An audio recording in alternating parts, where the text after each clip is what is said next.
Chapter 97. Maybe the wind is too strong. The two of them slowly turned their heads with some difficulty and looked at the place where the sound had come from. There was a shelf there. There was originally a half-meter tall vase on it. At this moment, the vase fell to the ground and shattered without any warning. Just like the blueprint that Peng Zhongfei had torn off just now, it turned into pieces. Peng Zhongfei swallowed his saliva and did not dare to go forward. On the other hand, Gu Yundong walked to the vase in a few steps. She glanced at the broken vase, the flowers on the ground, and the water. She looked up at the two of them and said, "Actually, perhaps the wind was a little strong just now. The vase was blown over, so it shattered. It might not be related to the blueprint." Their gazes immediately shifted to her, and their expressions said, "Even if you want to find an excuse, you have to find something decent, okay? Not to mention that the door of this room was closed and there was no wind at all. Even if there was, could it blow down such a heavy vase? There was still water inside. It was not low in weight at all, okay?" Gu Yundong laughed dryly. Then what should we do now?" Lu Wei looked at Peng Zhongfei, whose face was pale. If the blueprint had suddenly appeared behind him, it might have been the girl who did it with some unknown method, but this vase had coincidentally shattered completely. It was too strange. The three of them stood far away. There was no wind, and the ground did not shake, unless there was a ghost.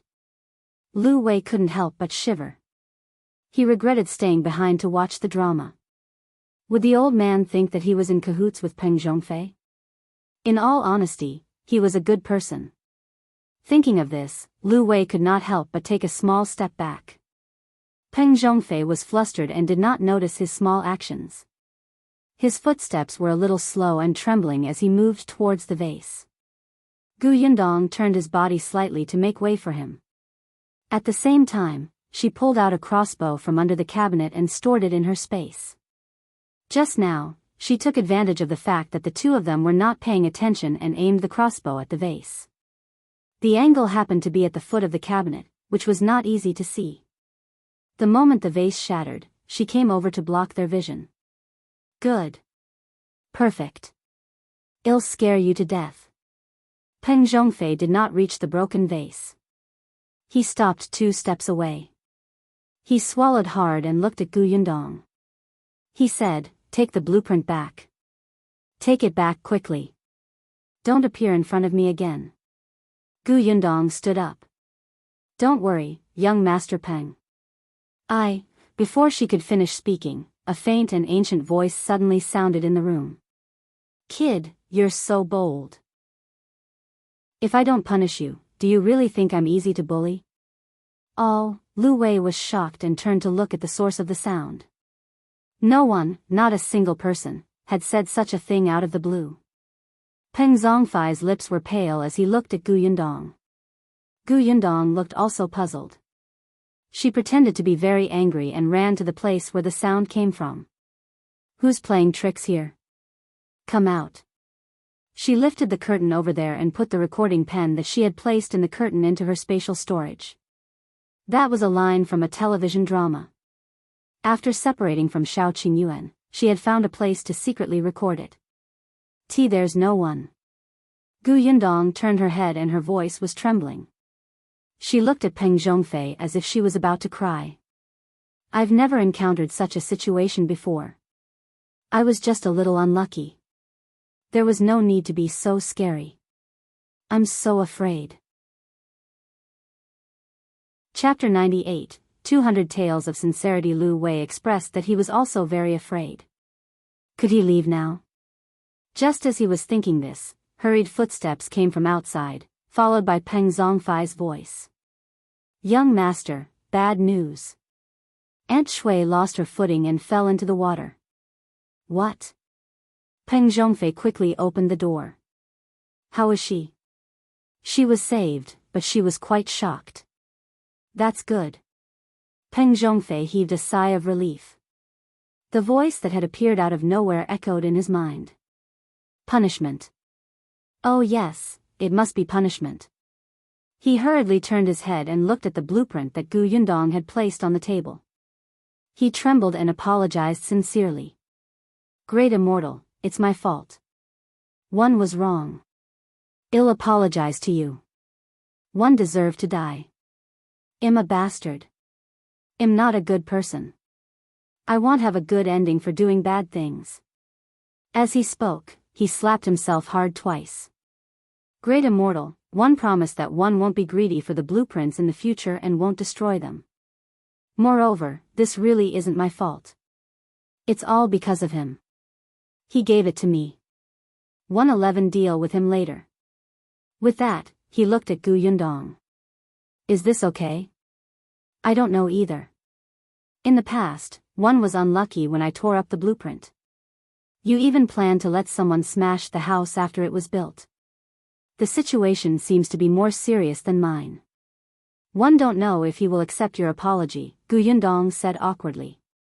Just as she finished speaking, the servant outside the door said in a panic, Young master, Black Wolf. Black Wolf suddenly foamed at the mouth and fell to the ground.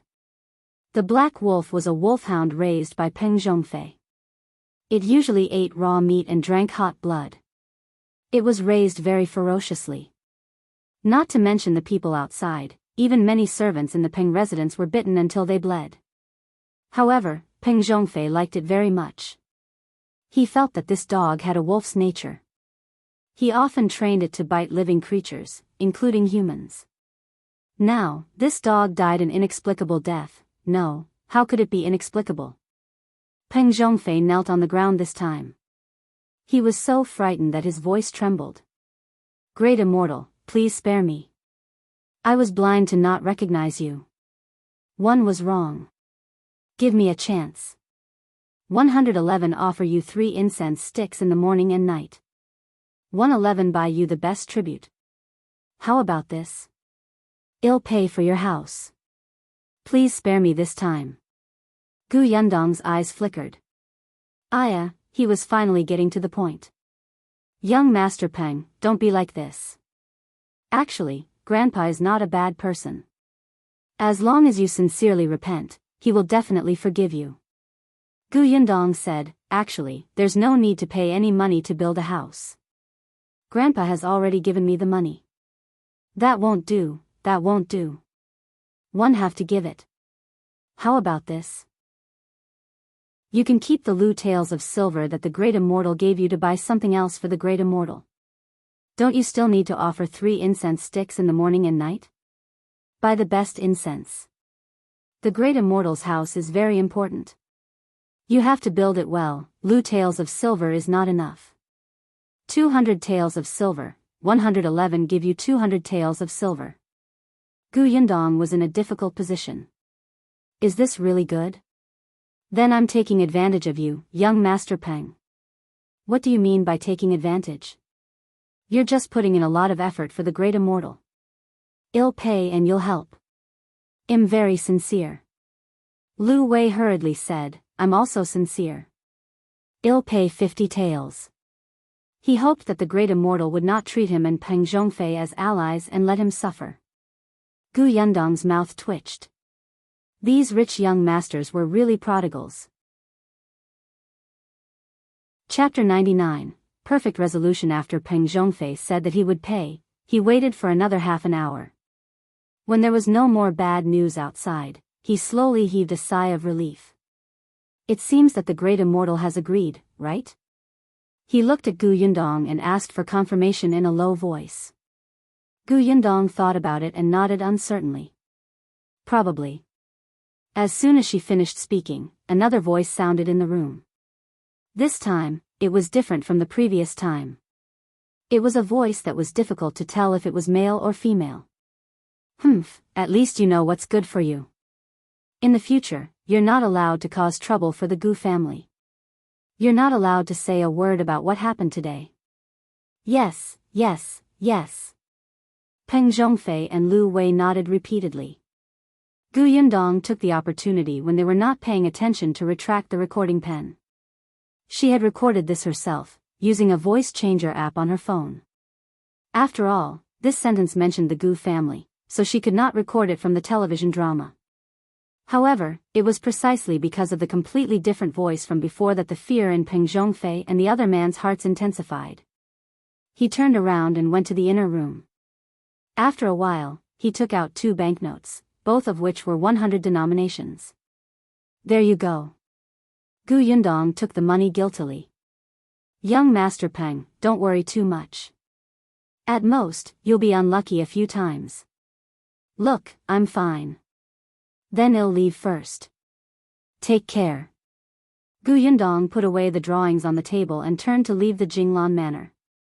She had drawn this blueprint earlier and placed it in her spatial storage.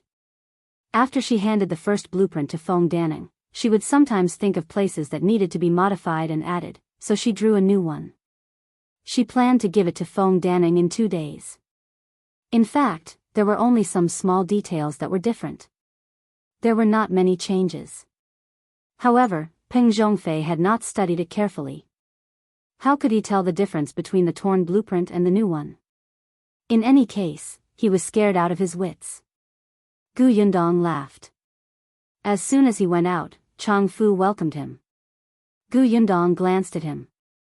Let's go. After taking back the blueprint, she did not have to worry about Peng Zhongfei's revenge and even earned 200 taels of silver. Yes, perfect. No, everything would be fine after the last thing. Chang Fu saw that she was in a good mood and had the blueprint in her hand.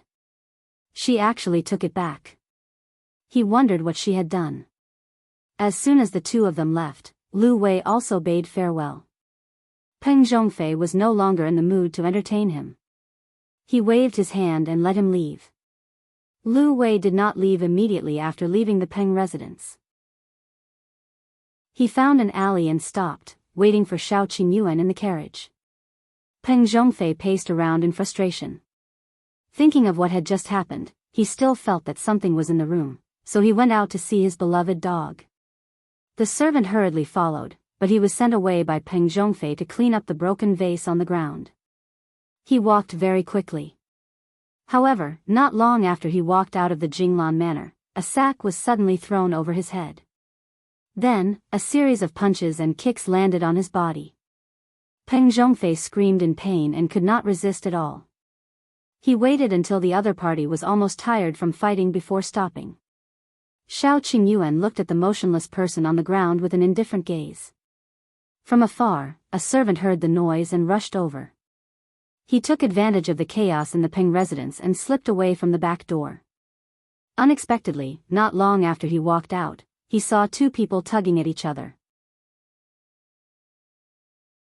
Chapter 10. Oh, dare to say such a thing. Shao Qingyuan frowned. Why were these 2 people here? What were they up to? He was not in a hurry to leave. He stood on the spot and listened. It was Hu Liang and Zhuangzi from Yongfu village.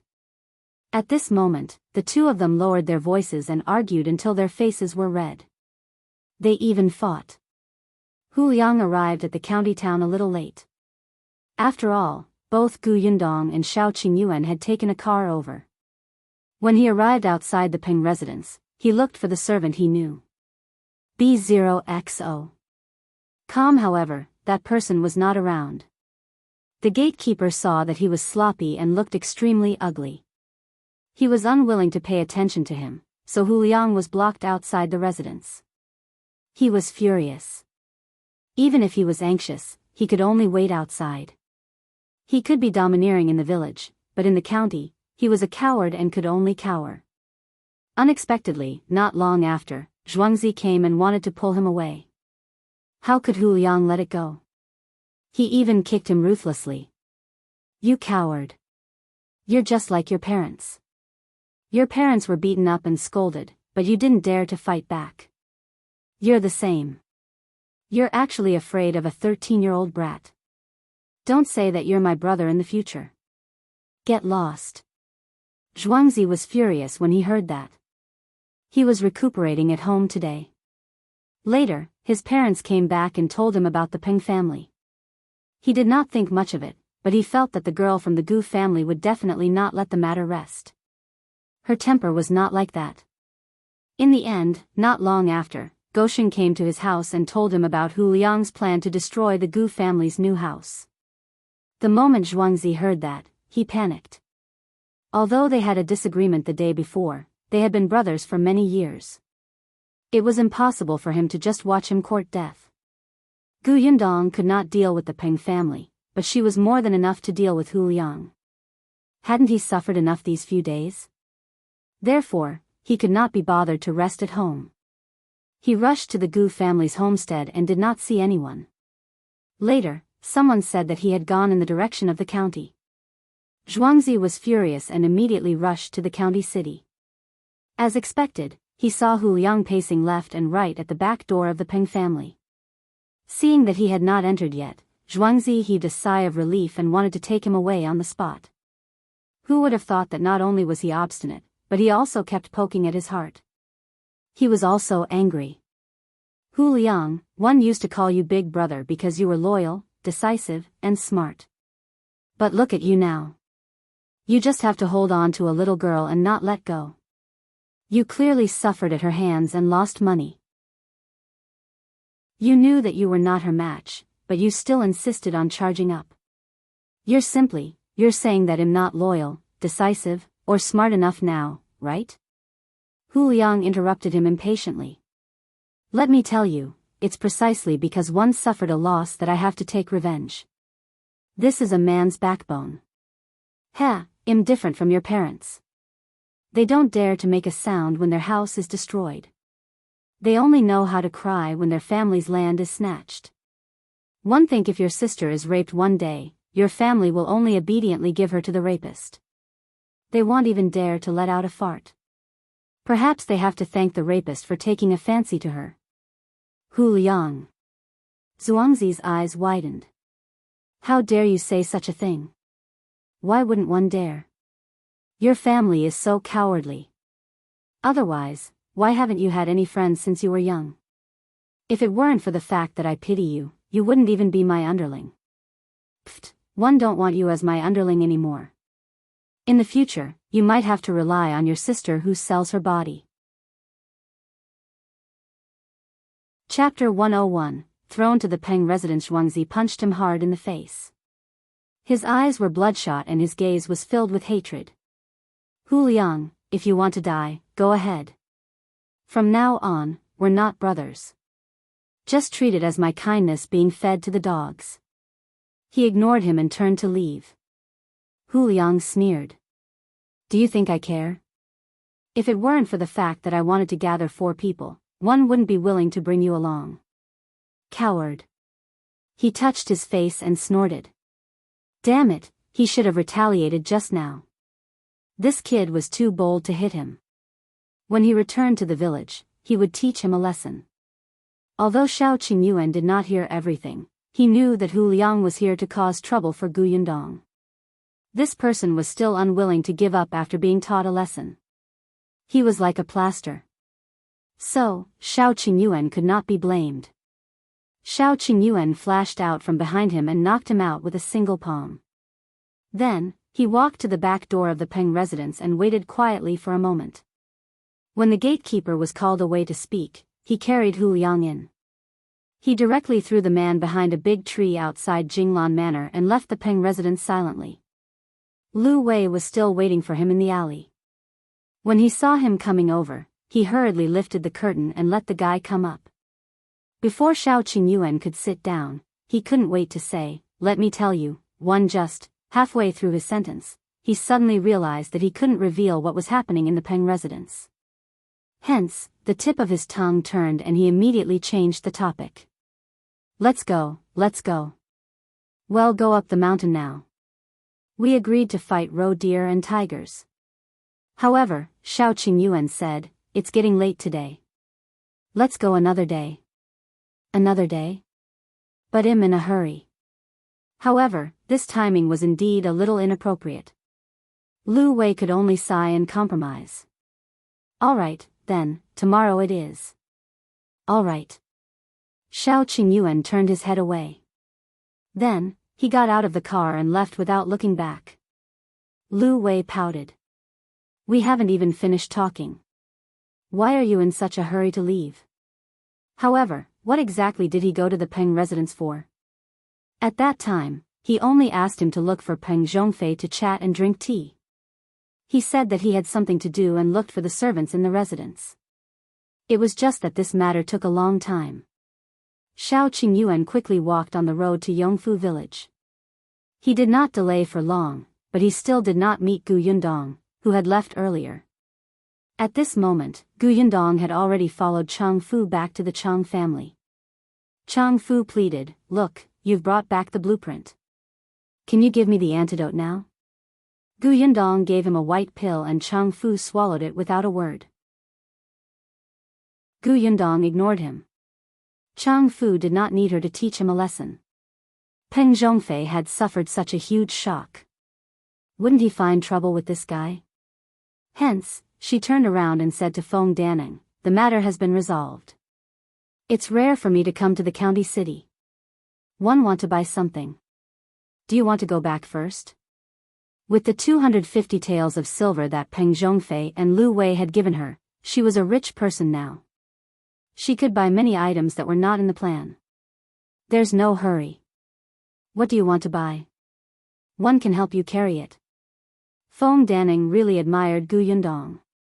At such a young age, she was robbed by the overlord young master of the Peng family. It actually took less than 4 hours for her to bring it back and she was completely fine. Feng Danning felt that he could not do it. He suddenly felt that all these years had been in vain. Gu Yundong thought for a moment. After all, Feng Danning was more familiar with this county than her. She nodded. "All right, let's go." Chapter 102, Buying a Carriage. Gu Yundong first brought Feng Danning for lunch. It was the best restaurant in the county, Yuexiang restaurant. Feng Danning only knew that the food in this restaurant was good, but he had never been willing to come in to eat. He did not expect to take advantage of Yundong and taste the food at Yuexiang restaurant. It was delicious, but it was too expensive and the portion was small. Just a palm-sized dish cost 30 copper coins. Feng Danning felt sorry for Gu Yundong's money. However, this girl was very generous. After eating, she asked Feng Danning to bring her to the market. She wanted to buy a carriage. "You want to buy a carriage?" Feng Danning was surprised.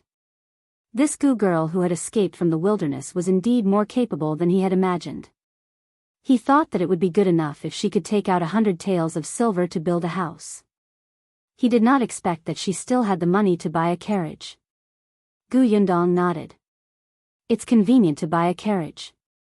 If we hadn't taken someone else's mule cart into the city today, we wouldn't know how much time we would have wasted. Moreover, my sister-in-law is still young. With a carriage, we can bring them to the city to play."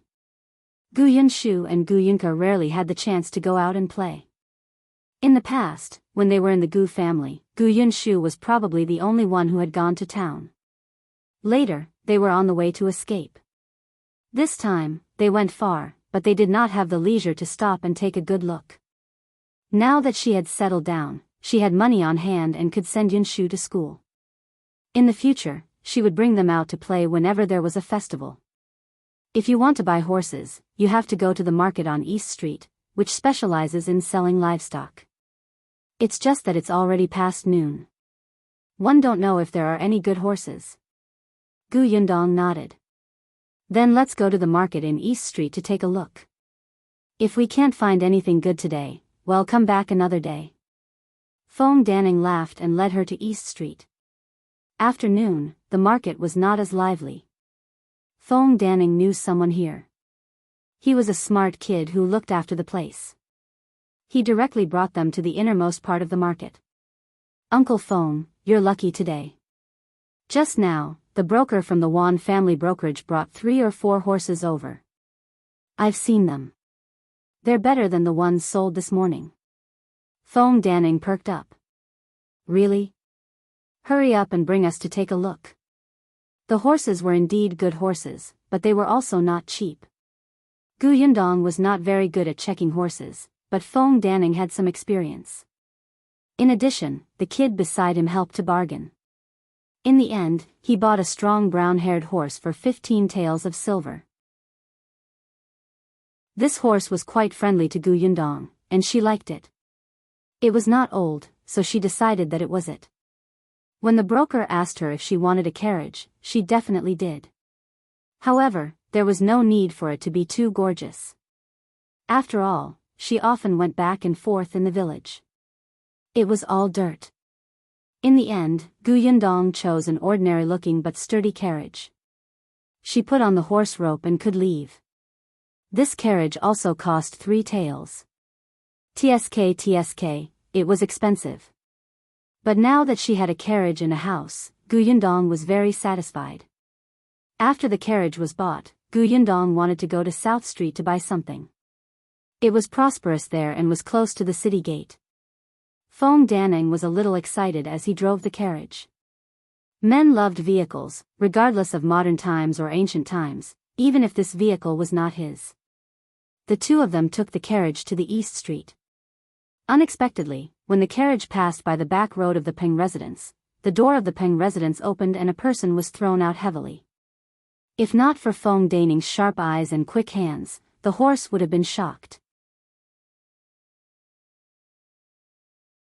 Chapter 103, Who Cares? Gu Yundong quickly held the carriage door and sat down. He looked up at the person who had been thrown out. That person was in a sorry state. The lower half of his body looked bloody, and his face was swollen. Why does he look so familiar? Where have I seen him before? She didn't know him, but Feng Danning did. He was shocked. Isn't this Hu Liang? Why is he here and beaten up like this by the Peng family? Yundong, should we? Feng Danning wanted to ask if he could help. Although this rascal was quite hateful, they were from the same village after all.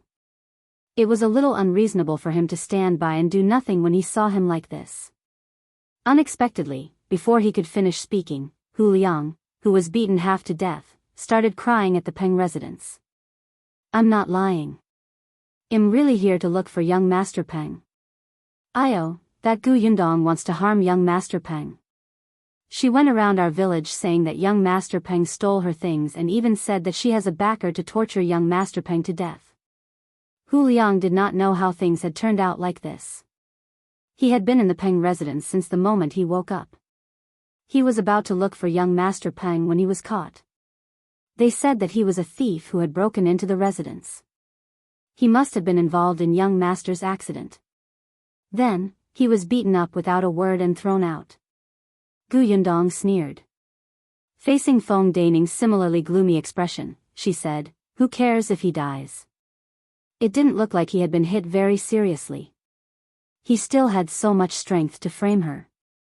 Feng Danning did not look at Hu Liang again and drove the carriage past him. Hu Liang still wanted to work hard, but he did not expect another person to come out of the Peng residence. It was Peng Zhongfei's servant. This servant had been taking care of Peng Zhongfei, who had been beaten up previously. Later on, he heard the subordinates talking about Hu Liang. When he reported it to the young master was actually very angry. He said that the Gu family was under his protection now. Whoever dared to destroy the Gu family's house would be going against the Peng family. He asked the servant to come out and give Hu Liang a warning. The servant did not look at Hu Liang. He only said a few words to the thugs beside him before entering again. As soon as he left, the thugs began to approach Hu Liang step by step. Gu Yundong and his wife did not know what happened after that. As soon as she arrived at South Street, she started shopping crazily. With money in her hands, she did not panic. In addition, she was living in the Zheng family now, so she did not need to be wary of anyone. She bought a few bolts of cloth from the shop and then went to the provision store to buy daily necessities. However, the provision store in the county city was really too small compared to the prefectural city. When she saw the jewelry shop, she went in and bought 2 small gold locks for Gu Yunshu and Gu Yunke. She remembered that the youngest son of the second branch had a small golden lock. Gu Yunshu was very envious when he saw it. Now that she saw it, she would definitely be happy. There was also a silver hairpin for her mother. She was good-looking. After cleaning up, she would be a beauty. With some jewelry, she was simply too pleasing to the eye. In the end, she bought herself a pair of earrings. Yes, if she was rich, she had to show off. After buying the jewelry, she went to buy a lot of food. Thinking of Shao Qingyuan, she paused and went to the blacksmith's shop to get a barbecue rack. She could come over and get it in 5 to 6 days. When the time came, she would make him a barbecue. After buying everything, it was almost evening. Satisfied, Gu Yundong returned to the village in the carriage. Even though it was getting late, the carriage still attracted everyone's attention as soon as it entered the village. Chapter 104:1 Bought it. The driver was Feng Danning. Many people in the village knew that Feng Danning had followed Gu Yundong to the Peng residence this morning. It was all thanks to Jin Yuexiang's publicity. Therefore, when they saw him, everyone could not help but surround him. They even asked him where this carriage came from. Was it from the Peng residence? Before Feng Danning could answer, he was interrupted by Jin Yuexiang, who had rushed over to watch the show. What do you mean the Peng family gave it to him? What are you all thinking? Gu Yundong went to cause trouble for young Master Peng, but the Peng family still gave them a carriage? As he spoke, he even laughed loudly and said maliciously, I think she was beaten to death by the Peng family. Feng Danning hired a carriage to pull her back, right? Everyone took 2 steps back with a whoosh. They widened their eyes and looked at the carriage in fear, as if bright red blood would flow out at any time. Feng Danning felt helpless. Jin Yuexiang was full of nonsense. No matter how domineering the Peng family was, they would not dare to kill someone so blatantly and ask him to pull the corpse back. However, everyone in the village believed it. Even Chen Liang, who had rushed over later, widened his eyes in disbelief. He said bitterly, Did something really happen? Sigh, Danning, why didn't you stop them? You. Before he could finish speaking, Gu Yundong slowly lifted the curtain and smiled at everyone. This carriage was indeed not given by the Peng family. I bought it myself. Whoa. Everyone took a small step back in unison. The smug smile on Jin Yuexiang's face instantly froze. She widened her eyes and looked at Gu Yundong. You're fine? What are you talking about? What can happen to me? Didn't you go and find trouble with the Peng family? Gu Yundong looked innocent. Who did you hear that from? Jin Yuexiang shouted, I heard it with my own ears.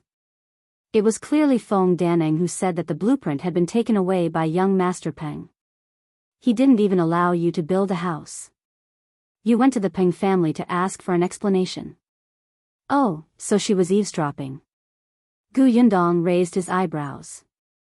Oh, young Master Peng only said that my drawing is very good and wanted to borrow it to take a look.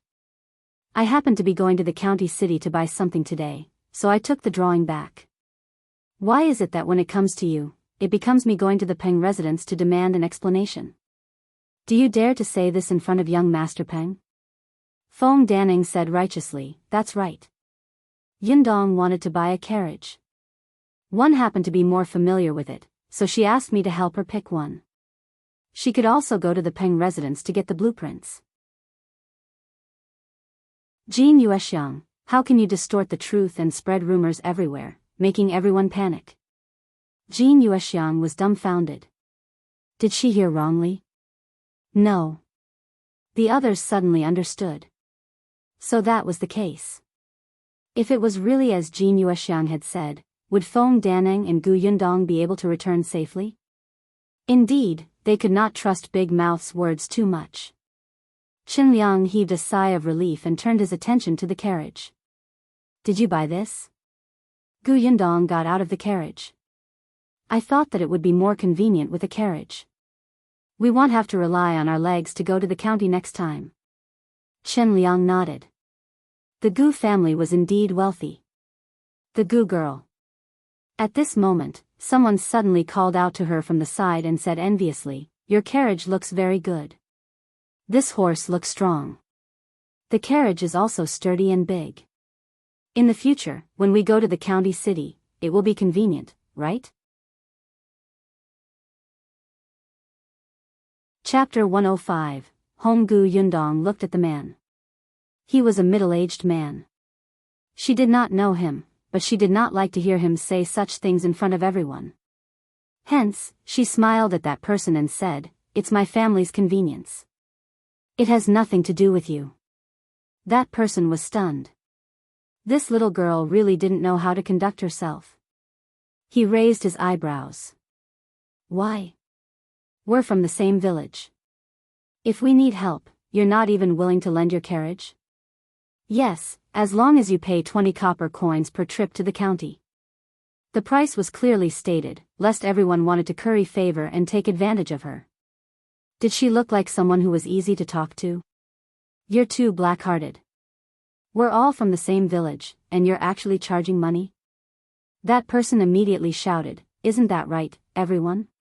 Well, only pay 3 copper coins each if we take the ox cart to the county." Gu Yundong said, "Oh, so you know that you have to pay for taking someone else's carriage.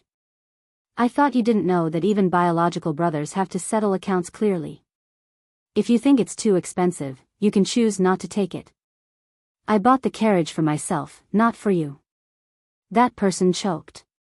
Chen Liang, who was at the side, could not stand it anymore. "All right, one look and you can tell that this carriage is not cheap. There are so many people in the entire village. If everybody takes it, can you let her have some peace? The carriage is not for public use. One think the method of charging money is quite good. If you can afford it, you can take it. If you can't, you can take the ox cart. It's been like this for so many years." "Why? Does the Gu family buy a carriage and your legs are broken?" Gu Yundong silently gave him a thumbs up. If she said it, it was like she was looking down on them. The village chief was the right person to say it. As expected, the people around who wanted to take advantage of him were a little flustered, especially the middle-aged man who had just spoken. He could only lower his head and mutter. At this moment, Gu Yunshu ran over with the Xing siblings. Eldest sister, you're finally back." Gu Yundong looked down at his flushed face and reached out to rub his head. "Were you obedient at home?" "Yes, I was." As he spoke, he shifted his gaze to the carriage behind her. "Big sister, did you rent a carriage to come back?" Gu Yundong carried him to the shaft of the carriage. "No, this is our family's carriage. Eldest sister bought it today. If you want to go anywhere in the future, you can take this carriage." Gu Yunshu's eyes lit up and his face turned red. His entire body was trembling. "Really? Our carriage?" "Yes, eldest sister will bring you home. Sit properly." Gu Yundong wanted the Xing siblings to go up too, but the two of them had already run forward. Gu Yundong had no choice but to greet the village chief. "It's getting late. My mother is still waiting for me at home, so 111 go home first." Go back. It's been a long day." Chen Liang waved his hand and smiled. No matter what, their village finally had its first carriage. As the village chief, he was also proud. Feng Danning led the carriage inside. There were still many villagers following behind. Although they couldn't take it, they could watch. It was good to feast their eyes. Gu Yundong did not care. When she arrived at the Xing residence, she carried Gu Yunshu down. The little fellow immediately ran in front of the horse. Feng Danning stopped him from approaching in case the horse was shocked. Gu Yundong reminded him before entering the house. Unexpectedly, as soon as she entered, she stumbled towards Gu Yunke. The little girl's eyes were red, as if she had just cried. Chapter 106, Gu Yunke complains. Gu Yundong was stunned. "Why are you crying? Who bullied you?" "It's older brother." The little girl began to complain. Older brother was bad. One also wanted to pick up eldest sister. He didn't even wait for me and ran away. I'm so angry. Gu Yunke was young and malnourished. She would stagger if she walked faster, let alone run. Gu Yunshu did not notice and ran to the village entrance to pick up eldest sister. The little girl was so angry that she stomped her feet twice. 111 Ignore brother from now on. Just as she finished speaking, Gu Yunshu ran in excitedly and said to her, little sister, eldest sister bought a carriage. It's outside the door. Hurry up and take a look. The little girl's eyes immediately lit up. I want to see, want to see. Then, she naturally held Gu Yunshu's hand and the two of them happily walked out of the courtyard. Gu Yundong, as long as the two of you are happy. She shook her head and stood up to look at Madame Yang and Madame Dong. Madame Yang's eyes were also sparkling. Gu Yundong laughed. If you want to see it, go and see it. But don't get too close to the horses but. Madame Yang ran away. Only then did Dong Xilan walk to her side and exhale softly. It's good that you're fine. Qingyuan came back earlier and said that your matter has been resolved. The Peng family won't find trouble with you. But I'm always worried about you not coming back. Auntie Dong, don't worry. If one was not confident that I could solve the problem, one wouldn't have rushed forward rashly. Gu Yundong quite liked Dong Xilan. You said that Shao Qingyuan is back. Is he next door? I think so. You saw him in the county, didn't you? I did. He even did me a favor. Dong Xilan immediately smiled. Am I right? Qingyuan is a good child. Yeah. As they were talking, Gu Yunshu came in with a stick of candied hawthorn in his hand. Eldest sister, did you buy this for us? Just now, Uncle Feng said that there were many things to unload in the carriage, so he went to help carry them. He did not expect to see a few red sticks of candied hawthorn as soon as he got in. He was fine, but Gu Yunke had already licked off half of the candy. There should be a few more skewers in the carriage. Give one to Zheng Yu and the others each and leave 2 for Uncle Feng to take home. Gu Yunshu ran away again. When Gu Yundong went out, Feng Danning had already unloaded half of the things in the carriage.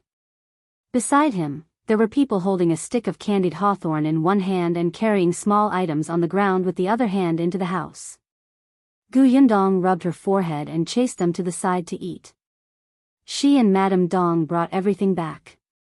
The Zheng family's courtyard was not big, but they had a pig shed previously.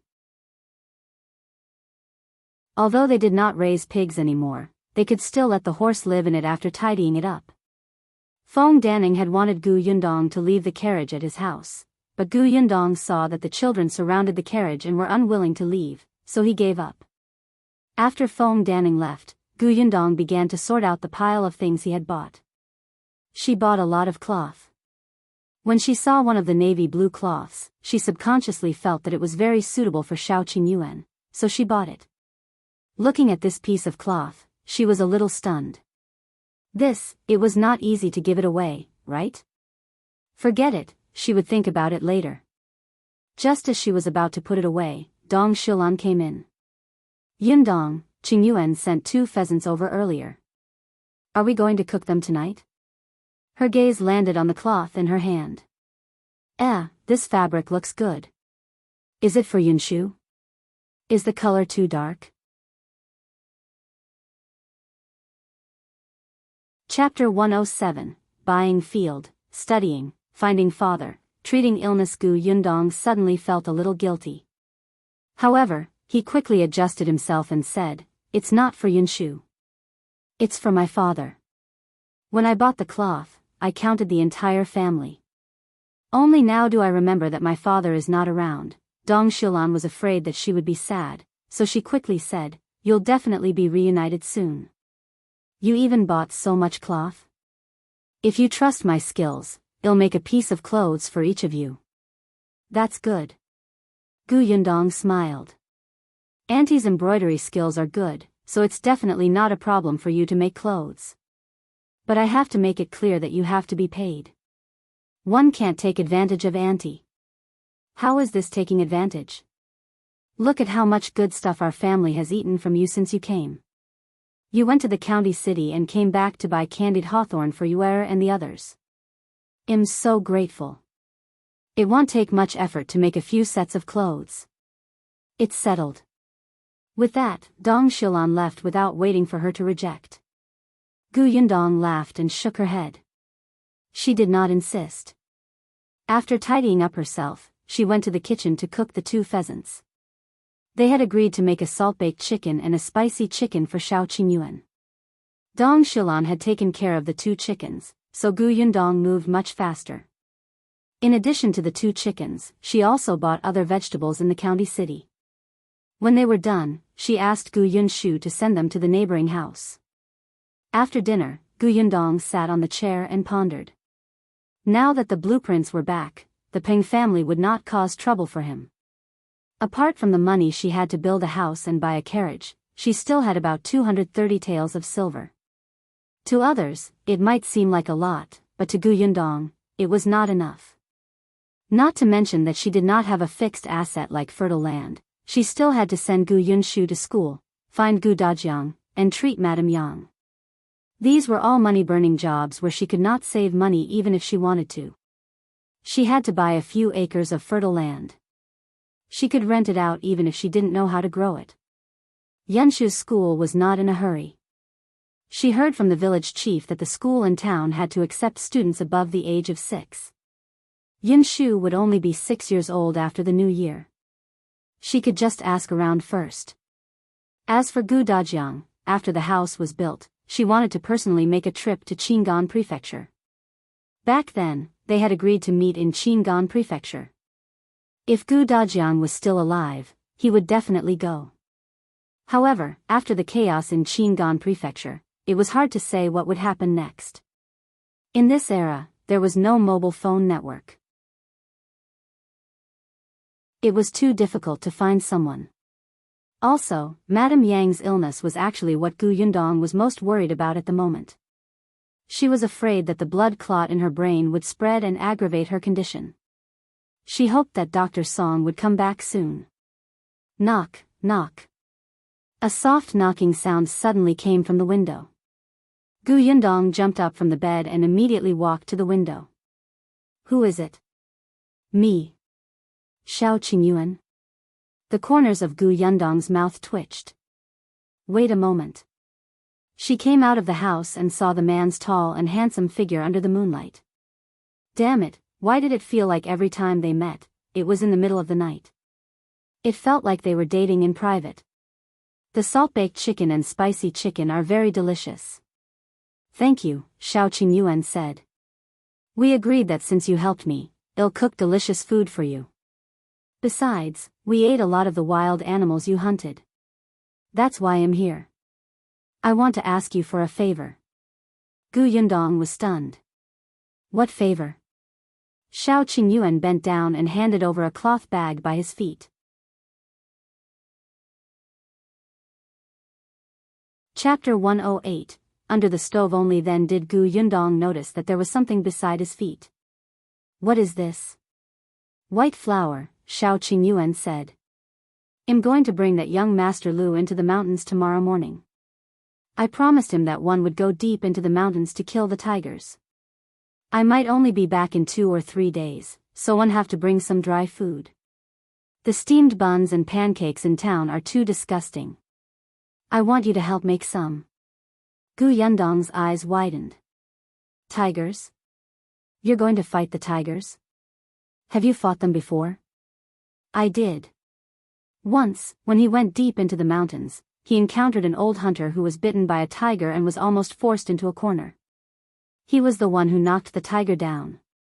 Later on, the old hunter dealt with the tiger and gave him the bulk of the money. But you even brought that useless young Master Liu along this time. Won't he be dragging you down? Gu Yundong frowned. He felt that his decision was very unwise. If he wanted to fight the tiger, it would be easier for him to escape if he encountered danger in the mountains alone.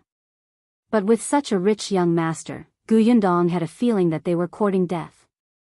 Shao Qingyuan said, he insisted on following.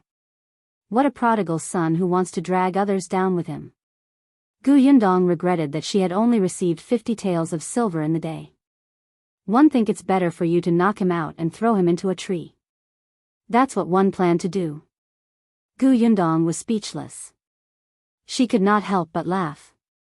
Seeing that he had already made up his mind, Gu Yundong could not say anything. She took the white flour bag. Wait a moment. 111 make pancakes for you now. In this weather, it won't be a problem to keep them for 2 or 3 days. Later, you can make them hot and eat them. By the way, can you eat spicy food? I'll make you some hot sauce. It'll warm you up. Shao Qingyuan couldn't help but smile when he saw her turn around and return to the kitchen. Okay. Gu Yundong's movements were very light. Madame Dong and the rest were sound asleep and were a distance away from the kitchen. Once the door was closed, most of the sound was cut off. Although Shao Qingyuan's culinary skills were not good, he could still start a fire. One of them stood in front of the stove while the other was sitting. The scene was indescribably harmonious. Gu Yundong kneaded the flour and asked about what happened during the day. You were the one who caused Aunt Shui to fall into the water and the dogs to foam at the mouth? Back then, she had asked him to create 2 chaos in the residence in half an hour. It would be best if it was closely related to Peng Zhongfei. Moreover, it was the kind of unlucky thing that made people think that he had done too many bad things and received retribution. As expected, the 2 consecutive incidents made Peng Zhongfei believe her words without a doubt. Aunt Cui's matter had nothing to do with me. The dog was my doing. Shao Qingyuan originally wanted to light a fire in Peng Zhongfei's study, but before he could do so, he realized that Peng Zhongfei's first wife wanted to deal with his beloved concubine, Madame Chui. Shao Qingyuan watched coldly as his wife and concubines fought. When the servants went to Jinglan Manor to report to Peng Zhongfei, he went to find the ferocious dog. When it saw Shao Qingyuan, the dog bared its fangs at him and wanted to bite him, but he kicked it away. Then, this dog foamed at the mouth. Gu Yundong could not help but laugh when she heard that. She was very agile. When Shao Qingyuan asked her how to get the blueprint back, she said what she needed to say. There was nothing to hide from the 2 of them.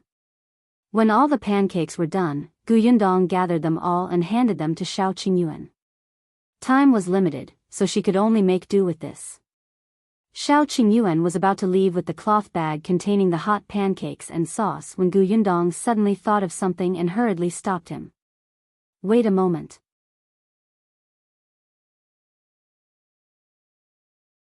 Chapter 109. Who is Shao Qingyuan? Gu Yundong ran into his room and quickly came out with the crossbow in his hand. I'll lend this to you, she said. But after you defeat the tiger, you'll give me 10% of the silver. It's not that I'm ruthless, but this is good stuff. You've seen it before. It's powerful and life-saving. Shao Qingyuan lowered his head and looked at the crossbow in his hand. His slightly lowered eyes seemed to flash. His fingers tightened slightly. After a moment, he looked up. I'll give you 20%. Gu Yundong's eyes lit up. This guy was too smart. Only then did Shao Qingyuan leave.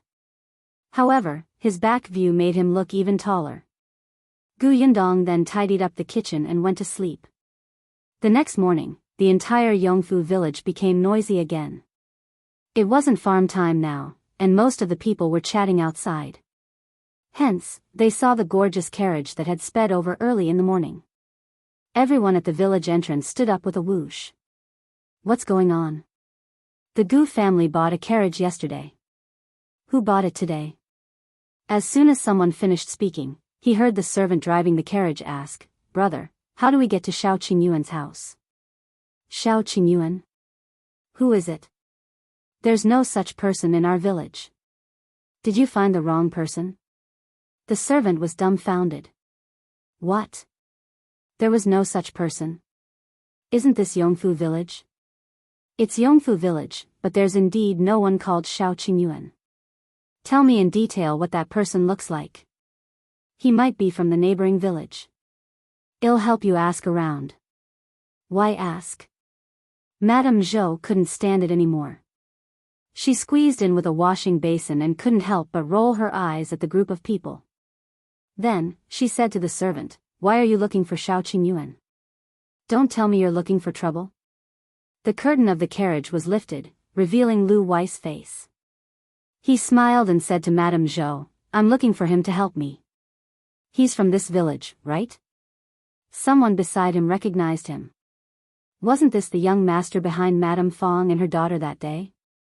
The discussions at the side made Madame Zhou understand. It seemed that they were not looking for trouble. She heaved a sigh of relief and pointed to the left. Shao Qingyuan's house is at the foot of the mountain over there. Go over and you'll see a house under construction. Just go a little further. A villager exclaimed, "Isn't that the home of a wolf cub?" A wolf cub, that's right, the wolf cub seemed to be called Shao Qing something. This was a habit, and they almost forgot his original name. Lu Wei thanked him and asked the servant to drive the carriage to the Shao family. When everyone saw him leave, they followed behind curiously. Not long after, Lu Wei entered the Shao family's house. The villagers who had followed him here were a little far from his house. They only dared to stand at the entrance of the Zheng family's house and discuss. Shao Qingyuan had been waiting for him since a long time ago. Everything that needed to be prepared had been prepared. When Lu Wei arrived, he didn't even drink any water before he was called into the mountain. "Have you brought everything? We have to stay in the mountain for at least 2 days." When Luan, the servant beside him, heard that he would be staying for a few more days, he immediately could not take it anymore. "Young master, why you're not coming back on the same day? Don't be silly. We have to go deep into the mountains to hunt tigers. How can we come back in a day? All right, stay in the Shao family obediently and wait for me to come back. Help Shao Qingyuan guard the house. Be smart. When Brother Qin needs help in the room, help him. Don't put on airs." Luan was about to cry, but he could not stop the young master at all. No wonder the young master did not even bring the coachman when he went out in the morning and only let him drive the carriage. Luan wanted to cry but had no tears. He could only watch as the two of them walked further and further away. When Madame Fang and her daughter rushed over after receiving the news, the eldest young master of the Liu family was nowhere to be seen.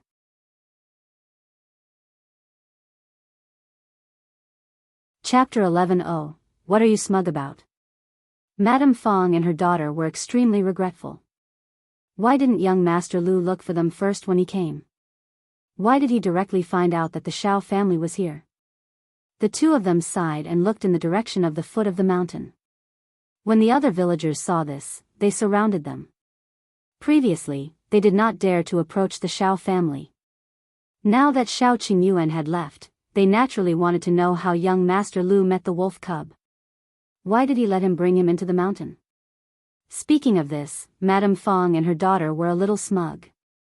Madame Fang smiled and said, "It's all thanks to our Yulan that wolf cub knows young Master Liu. Everyone knows that my nephew just got married not long ago. This new wife is young Master Liu's mother, Madame Liu's favored maidservant. The new wife has a good relationship with our Yulan.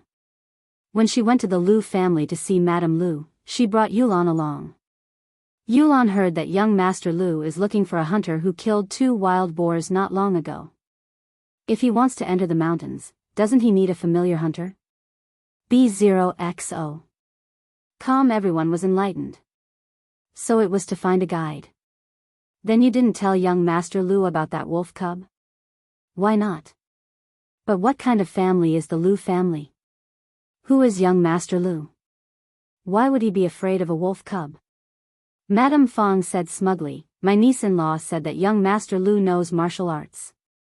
Otherwise, why would he dare to follow the wolf cub into the mountain without bringing anyone? Don't underestimate him." "How much money can that wolf cub get by bringing him into the mountains?" someone asked. Madame Fang really didn't know about this, but it didn't stop her from thinking. Hence, after a pause, Madame Fang stretched out 2 fingers and shook them. "Definitely. 2 taels of silver? Of course. Young Master Liu has always been generous." Speaking of the Liu family, Madame Fang and her daughter really talked non-stop. Madame Zhou's face darkened. She held the wooden basin and snorted. Then, she turned around and went home. Her second daughter-in-law, Madame Song, was also in the crowd. Seeing this, she hurriedly followed and took the wooden basin from her mother-in-law. Madame Zhou walked away quickly. One don't know what's there to be happy about. Is it worth it for her to be so smug when her nephew marries a maidservant who serves others? What is she thinking? She even took it out and spread it around. Don't you know that she's a widow? Look at the men around her. She's simply embarrassing our Qin family. Mother, don't be angry. Second aunt said that after Sister Yulan marries into the Wu family, she will also go to town. We won't see her a lot in the future. Madame Zhou sneered. She still wants to live in town? How much money does she have? If she goes to town, she will need money to buy anything. She might have to borrow from us again. If she borrows it, she won't return it. Besides, look at how petty she was just now. Is young Master Liu being generous by giving him 2 taels of silver? Even the Gu family's Yundong is. She instantly stopped talking. It was not good to say this outside, and it would not be good for others to hear it. However, when she thought of Madame Fang's expression, Madame Zhou felt uncomfortable. The two of them entered the house one after another. Just as they entered, they saw Niu Dan rushing out. Madame Zhou couldn't even stop him. Hey, where are you going so early in the morning? Niu Dan was lucky. He had only been in school for a few days, but he had already met a rest day. Where else can one go? Niu Dan had already run far away. Madame Song couldn't help but laugh. He must be going to the Gu family. Last time, after eating at the Gu family, he despised my cooking and said that eating meat was like eating grass. Yesterday, when he came back from school, he rushed to the Gu family. Yun Shu even gave him a stick of candied hawthorn. Now, he can't wait to stay in the Gu family. Madame Zhou was stunned for a moment. Just as she was about to say something, a shrill cry suddenly came from outside.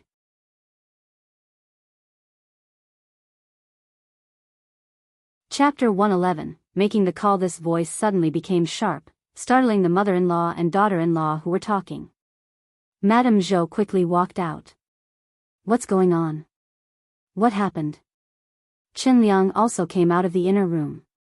The few of them came to the front yard and saw Jin Yuexiang sitting on the ground crying. Village chief, our Liangzi is in trouble. His legs were broken. Qingyuan and the others were shocked. Before they could react, they saw Hu Liang being carried into the courtyard. Hu Liang looked terrible. The smell of blood on his body was extremely strong. His eyes were closed as he fell asleep. Qingyuan quickly took a few steps forward. What's going on? Who hit him? Jin Yuexiang immediately pointed to a man who was being held by the Hu brothers. That's him. Liangzi came back with him. That person struggled angrily but did not break free. His face was ashen as he said, "You guys really don't know what's good for you. I was kind enough to send your son back, but you guys are blackmailing me. Bah, if I had known, I wouldn't have cared about your son's life." Jin Yuexiang got up and rushed over to grab the man's face. What did you say? Say it again. Qingyuan quickly called his wife and daughter-in-law to stop her. What are you doing? He hasn't said it clearly. Why did you attack? Then, he looked at the man and asked, what exactly happened? The man snorted. Uncle Qingyuan, Im Quan from the neighboring village. You should know my father, Jiang Fang. I've been working in the county city recently. This morning, one saw Hu Liang being thrown into the alley with blood all over him. One didn't know what happened, so one brought him back out of kindness. Who knew that when one sent him to the Hu family and wanted to leave, they would invite a doctor while entertain me hypocritically. After the doctor said that he couldn't keep his legs, the Hu family actually didn't let me leave. They even said that I beat Hu Liang up and asked me to compensate. I've never seen such a shameless person. If one had known, I wouldn't have cared about Hu Liang's life at all. Jin Yuexiang shouted, if it wasn't for you, would you be so kind as to send him back? My Liangzi is so pitiful. Why did he meet such a heartless person like you? You're going to be struck by lightning. Ah, Quan gritted his teeth. The one who's struck by lightning will be your Hu family. You raised a son who only knows how to steal. He deserves this outcome. Village chief, you heard him. He's admitting that he did it. Madame Zhou and Madame Song could not help but roll their eyes. When did he admit it? Chen Liang could not be bothered with her. He only asked Ah Quan, then do you know who beat him up? Ah Quan immediately fell silent. Chen Liang frowned. Seeing that Jin Yuexiang wanted to make a fuss again, he glared at her. Go ahead, Ah Quan. One I've asked around. Quan hesitated for a moment before saying, they said that Hu Liang's legs were broken by the people from the Peng family. As soon as he said this, everyone was stunned. Even Jin Yuexiang seemed to have choked. Quan did not mention this at all just now. He only said that they would naturally know when Hu Liang woke up. But how could it be the Peng family? The Peng family had no enmity with their family. What right did they have to break her son's legs? Jin Yuexiang was a person who bullied the weak and feared the strong. Quan was alone. Although she was sad and heartbroken that Liangzi had broken his legs, she still wanted him to compensate her under the instigation of her two sons. However, how would Jin Yuexiang dare to challenge the Peng family? It was at this moment that Gu Yundong entered the village chief's house.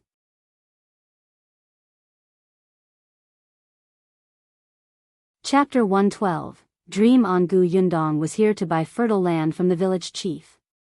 Previously, because of Lu Wei's arrival, a large group of people had gathered at the Xing family's door. After Madame Fang and the others left, Niu Dan ran over to look for Yun Shu to play with. She knew that Chen Liang was resting at home, so she asked where there was fertile land to sell. But looking at the situation in the courtyard now, she seemed to have come at the wrong time. Chief, can I come back later? Chen Liang nodded at her, and Gu Yundong turned to leave. Jin Yuexiang suddenly reacted and jumped up. She pointed at Gu Yundong and said, it's her. She must have done it. Speaking of how her son had offended the Peng family, she could only think of Gu Yundong, who had also gone to the Peng family yesterday. Her son's accident was definitely related to this brat. Gu Yundong was dumbfounded. She was just a passerby. What did it have to do with her? Chen Liang also felt that Jin Yuexiang was being unreasonable. Why did Yundong hit your son? Your family compensated her 5 taels of silver, and Yundong also said that this matter would end here. Jin Yuexiang, you don't like the young lady, so you threw dirty water at her. Can you still be a human? Jin Yu was extremely furious. It's her. Village chief, it's really her. Our Liangzi heard that this brat went to settle scores with the Peng family, so he followed her to the county to look for young Master Peng. In the end, he didn't come back. Fai lost his legs when he was sent back this morning. If it wasn't this girl, who did it? Chen Liang's face darkened when he heard that. So you're saying that Hu Liang wanted to harm Yundong first? Jin Yuexiang choked and quickly argued, didn't he fail? On the contrary, my Liangzi ended up like this. You're the village chief of Yongfu village. You have to stand up for my Liangzi. That's right. The Hu brothers looked at each other and said, Liangzi's life is ruined. He won't be able to support himself in the future. Gu Yundong has to pay 100 taels of silver no matter what. Gu Yundong's lips twitched. Dream on. Why? Do you want to have a taste of being whipped by me? The Hu brothers suddenly shut their mouths and did not dare to speak anymore. Although they had not seen Gu Yundong's actions with their own eyes, they had heard a lot, especially about their parents being sent flying with a kick. On the other side, Ah Quan could not stand it anymore. One already said that it was the Peng residents who did it. The Peng residents spread the word that Hu Liang sneaked into the residence and stole something. He was caught red-handed by the servants of the Peng residence, which was why he was beaten up like this. Gu Yundong said, did you hear that? If you still think that one hit him, fine. Let's go to the Peng residence and talk about it. Let's see what's going on. Anyway, my family has a carriage, so it's convenient to enter the county city. But let's make it clear. If you accuse me, this won't be something that can be resolved with 5 taels of silver. Think about it clearly. As she spoke, she looked at the Hu brothers. The two of them quickly turned their heads away. Wrong, wrong. It would be easier to blackmail Quan than Gu Yundong. At this moment, Hu Liang finally opened his eyes. He vaguely heard his mother's voice and tilted his head. Jin Yuexiang immediately reacted and rushed up to shout, Liangzi, Liangzi, how are you? Tell me, what happened? When Hu Liang woke up, he was in so much pain that his forehead was covered in sweat. He immediately cried, Mother, mother, my legs are gone. The Peng family broke my legs. Alright, forget about blackmailing Gu Yundong now, even Quan was no longer an option.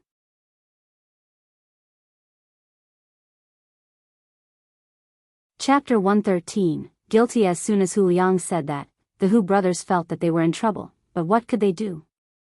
The village chief was watching from the side. Madame Zhou and Madame Song pursed their lips secretly. They were very tired of the Hu family. Although they were from the same village, Hu Liang was a cancer in the village. It might be a good thing if his legs were broken. Jin Yuexiang did not know what these people were thinking. When she saw that her old son had woken up and confirmed that it was really the Peng family's doing, she panicked and hurriedly asked, What happened? What exactly happened? Why did the people from the Peng family break your legs for no reason? Did you really go to their house to steal things? You're stupid. How dare you sneak into the Peng family? What will one do in the future? As she spoke, she started crying. Hu Liang's body was in pain, and he became even more irritable after she cried. I'm not dead. Stop howling. Jin Yuexiang was instantly choked and could not speak. Gu Yundong quickly held it in so that her laughter would not agitate his family. Chen Liang felt a headache coming on. He took 2 steps forward and stood in front of Hu Liang. He asked, Tell me clearly, why did the Peng family break your legs? What did you do? Hu Liang gasped in pain as he screamed. Even if the village chief was in front of him, he could not care less about his temper. Why? How would one know why? I was knocked out after circling the back door of the Peng residence. When one woke up, I was in the Peng residence. Then, those servants of the Peng residence grabbed me and beat me up. They said that I stole something and threw me out after beating me up. That's not all. They even broke my legs later. I didn't do anything at all. Why don't you ask the people of the Peng residence yourself? Chen Liang was so angry that he almost fell backward. However, Jin Yuexiang was still saying, Village chief, you heard it. You have to stand up for our Liangzi. Chen Liang sneered. Stand up for him? How? Listen to what he said. There's not a single word of truth. What do you mean by being knocked unconscious and waking up in the Peng residence? What the hell was going on in broad daylight? Stand up for him? How dare you say that when Hu Liang was sneaking around in the past, he didn't think of asking me to stand up for him? Let me tell you, he was caught stealing something. It's already a light punishment to have his legs broken. If you have the ability, bring your 2 sons to the Peng residence and talk to them. Seeing that the village chief had pointed at them, the Hu brothers subconsciously took 2 steps back and said to Jin Yuexiang, Mother, Liangzi is already like this. In the future, you and father can only rely on us. If the 2 of us offend the Peng family and are beaten up like this, how can our family survive? Besides, Liangzi is in the wrong. How am I in the wrong? Hu Liang was so agitated that he pulled at his wound. Before he could catch his breath, he fainted again. Chen Liang was impatient, especially when he saw the blood seeping out of Hu Liang's body again. He quickly waved his hand. All right, quickly carry him back and find a doctor to treat him. Don't you know what kind of person Liangzi is? His brother is right. He was in the wrong in the first place. Why are you making a fuss? Jin Yuexiang was frightened by her 2 sons' words. Although she doted on her old son, she was still the most important. Her old son was already in such a state. She couldn't possibly have nobody to rely on in the future, right? Moreover, she actually felt that Hu Liang was lying. He must have entered the Peng residence to steal something and was caught red-handed. Since the village chief had already said so, he definitely did not intend to interfere. She could only let her 2 sons carry Hu Liang home.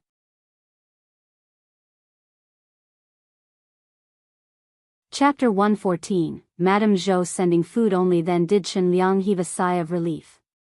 He turned around and said to Madame Zhou, Hu Liang was spoiled to this extent by his parents. Every time he did something wrong, they didn't hit, scold, or teach him a lesson. They even protected him and doted on him like their eyeballs.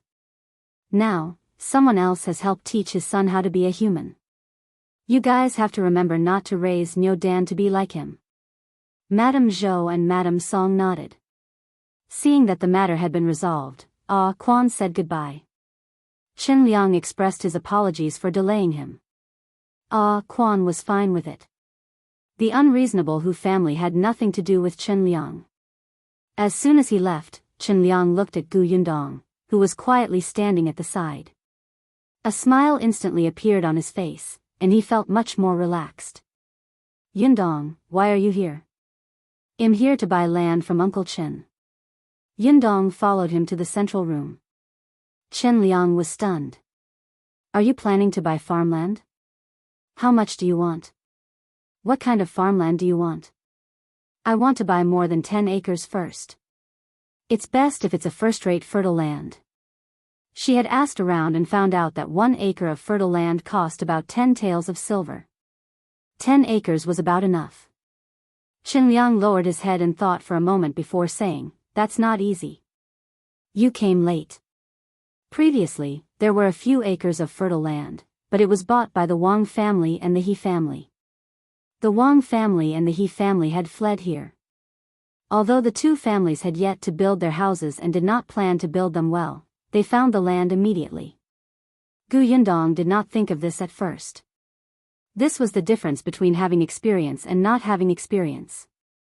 Qin Liang wanted to remind her, but firstly, the 2 families acted quickly and bought it before Gu Yundong came.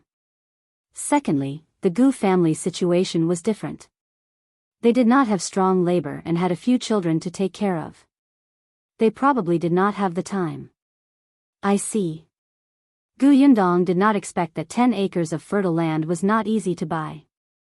Then Uncle Qin, help me take a look first. Let me know if you have any. I'll prepare the silver first. All right, I'll keep an eye out for you. Gu Yundong thanked her and went home. However, just as she reached the front yard, she was pulled over by Madame Zhou. Gu Yundong blinked in confusion. Madame Zhou took out a paper bag and handed it to her. This is the dried cinnamon that your Uncle Qin bought in town yesterday. Take it back. You can cook it and eat it as snacks. Auntie, what are you doing? I can't accept this. Hurry up and take it back. Gu Yundong was a little dumbfounded. Why did she offer her food for no reason? However, Madame Zhou forced it into her hand. If I give it to you, just take it. I didn't know that brat Niu Dan had been coming to your house to freeload for the past 2 days. I heard that he specially went to eat meat. His mother is really something. She only told me today. Take this food back. Otherwise, Aunt will be angry. Gu Yundong was stunned for a moment before she finally understood. Madame Song lowered her head slightly and smiled. She had actually told Madame Zhou on purpose today. She was a daughter-in-law. Her family could not make the decision, and the good things were not in her hands. Even if they were in her hands, she could not give them away openly. Fortunately, her mother-in-law was sensible and knew that she could not take advantage of others for nothing. Hence, she took out the cinnamon. Madame Song had a good impression of Gu Yundong, especially Niu Dan's happy expression when he came back and talked about the Gu family. If Gu Yunshu had not been playing with Niu Dan, that brat would not have been willing to study. She heard that he was praised by master because of Gu Yunshu. Gu Yundong could not refuse her kindness. In the end, she took the cinnamon home. As soon as she arrived at the Xing family, she saw Madame Fang and her daughter loitering at the foot of the mountain from afar.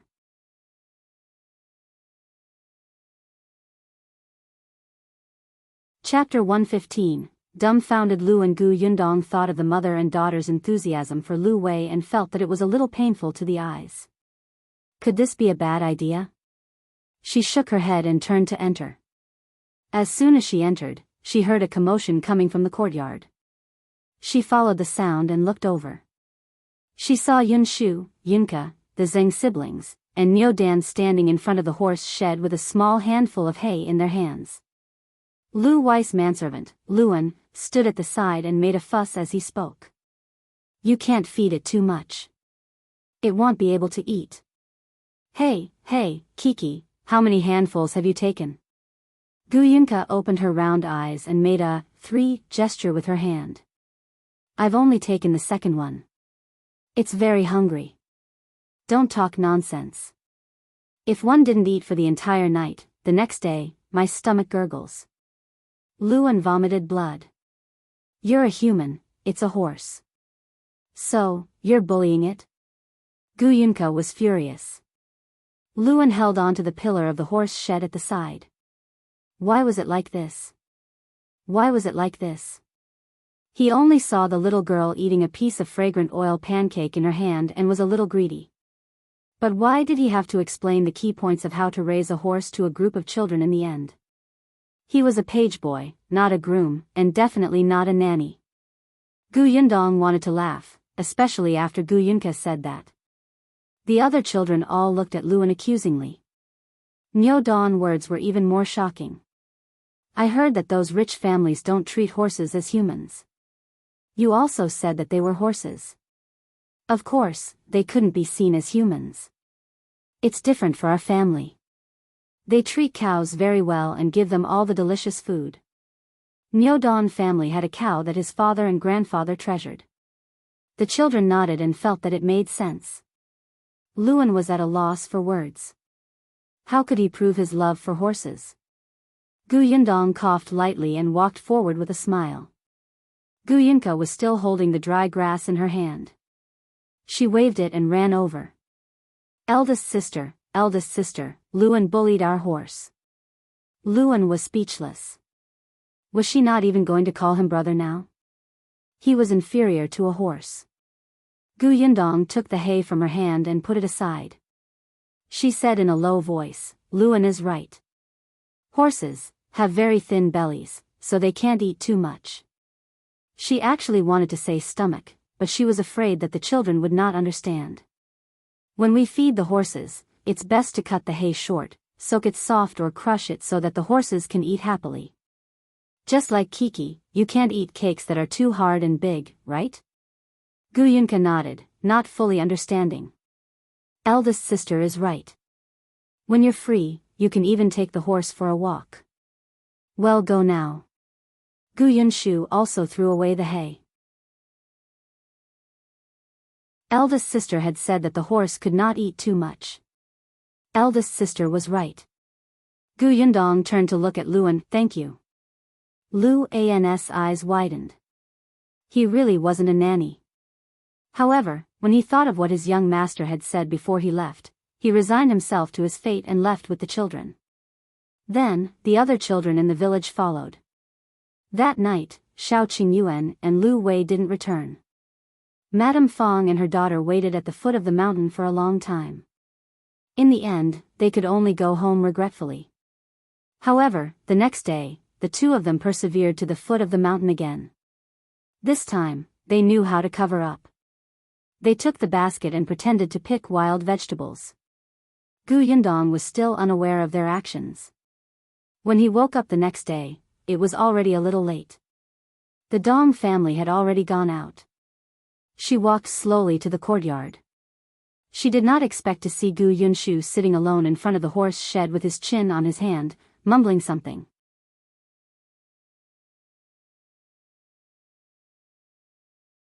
Chapter 116. Going to town. Gu Yundong was a little surprised and slowly walked behind him. The little thing sighed, Wind Chaser, I can't take you out for a walk today. Brother Liu An said that he has something to do in the county city. The Zheng brothers and sisters have gone to the fields. Niu Dan also went to school. Mother went to the river to wash clothes. I can't hold you alone, so I can only talk to you here.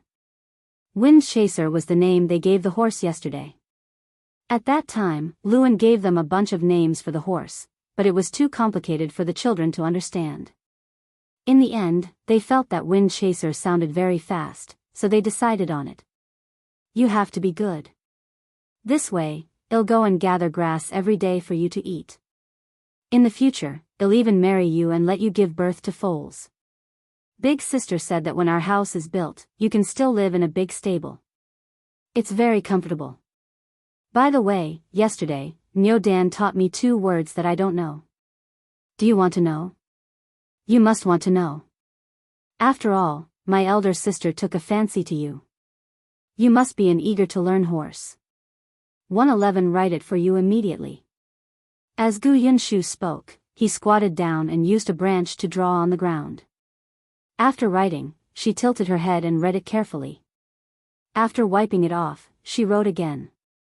Gu Yundong watched from behind him for a long time. When she saw her small figure squatting on the ground alone, she secretly sighed. Yunshu had only been in Yongfu village for a short period of time. Now, the only good friends she had were Niu Dan and Zhenglu. Niu Dan was going to school. Although Zhenglu was young, he still had to work every day. Early this morning, he went to the fields with his brother and sister. Actually, Yunshu had to work in the old Gu family in the past. Seeing Zhenglu busy himself, he wanted to follow. But how could Madame Dong let him do things for her? She stopped him and let him rest at home no matter what.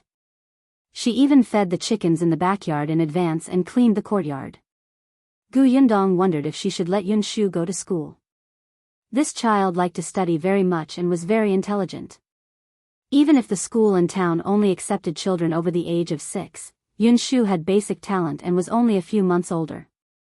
Perhaps the teacher could make an exception and accept her. Their house had not been built yet. They did not have poultry, fields, or vegetables. There was a limit to the work they could do. They could try going to the school in town. At the thought of this, Gu Yundong went forward and patted him on the shoulder. Why are you mumbling here alone? Gu Yunshu suddenly turned around. When he saw eldest sister, he hurriedly threw away the branch in his hand and stood up.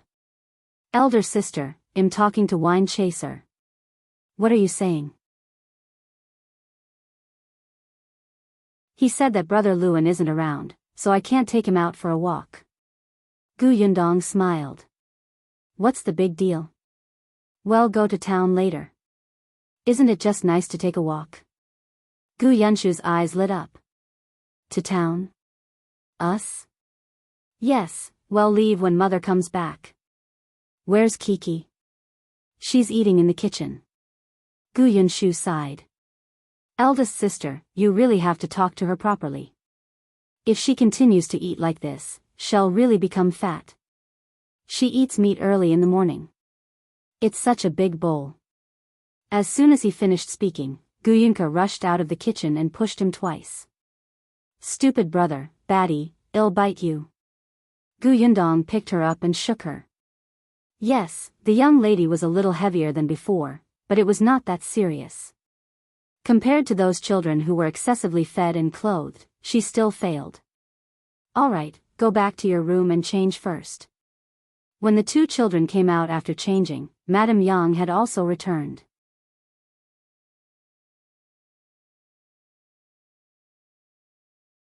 Chapter 117.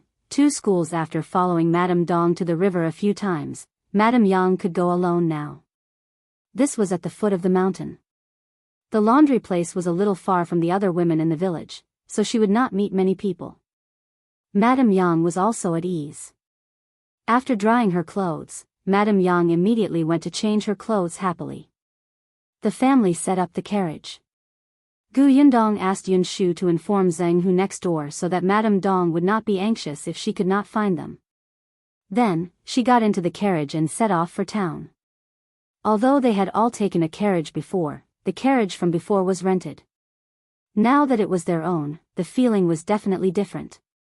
Along the way, other than Gu Yundong, who was driving the carriage outside, the other 3 were all excited. It took 2 hours to walk to town. It was much faster to take a carriage. They arrived in less than an hour. Although Gu Yundong had been to the county city a few times, it was her first time in town. This place was naturally not as prosperous as the county city, but it was also very lively. Gu Yundong first inquired about the place where the carriage could be stored. When she came out of the carriage, she also asked about the school in town. There were a total of 2 schools in town. One of them was where Niu Dan was. The teachers were a scholar in his 40s and his son. His son usually enlightened students who had just entered the school. The students of the scholar were slightly older. There was another school that was bigger than this first school. There were 2 scholars teaching. However, the difference was that this school accepted students based on money. Not to mention the problem of tuition, even the brush, ink, paper, and inkstone had to be bought by the school. Anyone who had brains would know that there would definitely be a lot of commission in between. Therefore, ordinary people could not afford to attend this school. Most of them were from families with good backgrounds in town. Gu Yundong had never considered a second school from the beginning. Even the teachers in this school were like this. The atmosphere was too bad. Hence, after asking for the address of the first school, she brought the 3 of them to the door. Yun Shu didn't know at first. He just followed his sister and took a look at the town's environment. He only turned to look at Gu Yundong in surprise when he stood in front of a school called Mo Hall. Elder sister, why are we here? He remembered that Niu Dan went to school here. Gu Yundong squeezed his small hand. One brought you here to take a look. Why? You don't want to come? Gu Yunshu was stunned, but his watery eyes seemed to glow. He wanted to come, of course he wanted to come. Niu Dan had told him a lot about the school. He didn't know how much he yearned for it, but his family was poor. He heard that all the money was spent on the house and the carriage. Studying cost a lot of money. He didn't want to add to his sister's burden. Gu Yunshu pursed his lips and made up his mind. Just as he was about to say that he did not want to come, he looked up and realized that his eldest sister had already gone forward to speak to the concierge. After a while, she came back and led them through the door. This place was not big. According to Niu Dan, they had 2 classes. One was a preparation class, and they were all children of his age. The other class was on the other side. Those students were all above the age of 10 and were prepared for the scientific examination. Gu Yundong led the 3 of them all the way there. They could hear the students from the preparation class reading. They could vaguely hear Niu Dan's voice mixed in. When they were about to reach the central room, they suddenly heard a stern voice coming from the corner. What did one tell you? Look at what you did. Did you listen to the master?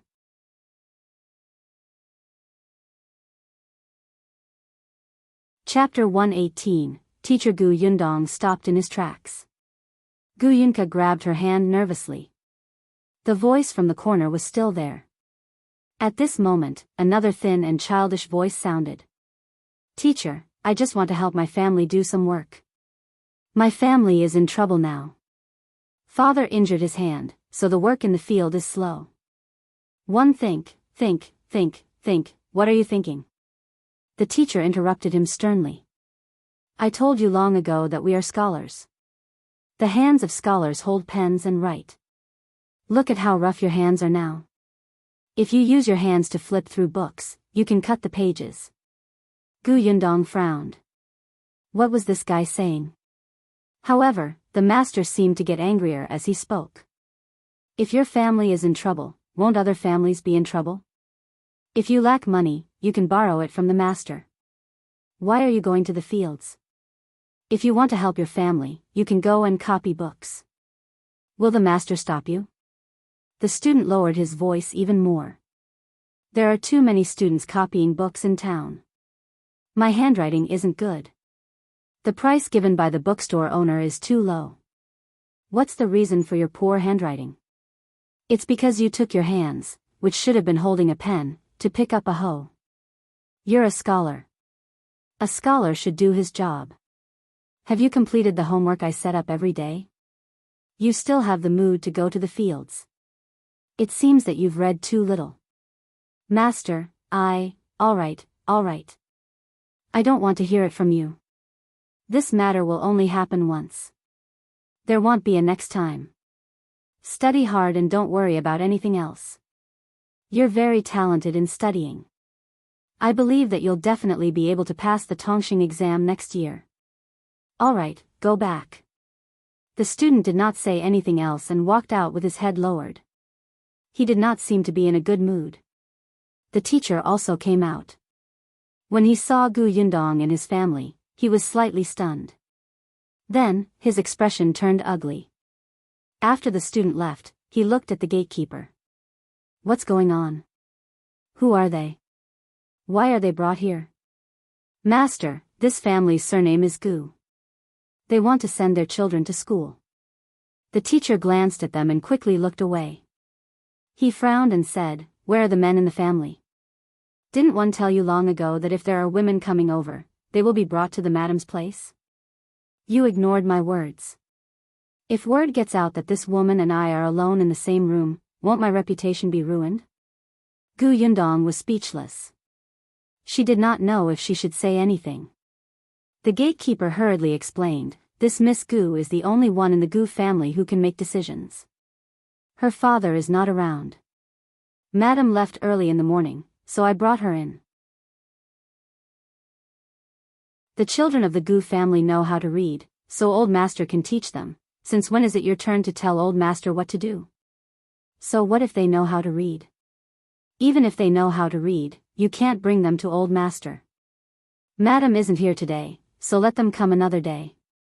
With that, the teacher flicked his sleeves and turned to leave. He did not even speak to Gu Yundong and the others. The corners of Gu Yundong's mouth twitched violently. The gatekeeper was also depressed.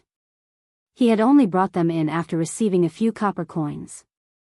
He did not expect the old master to reprimand him. The smile on his face immediately disappeared. He said to the few of them in a low mood, You heard it too. Let's go.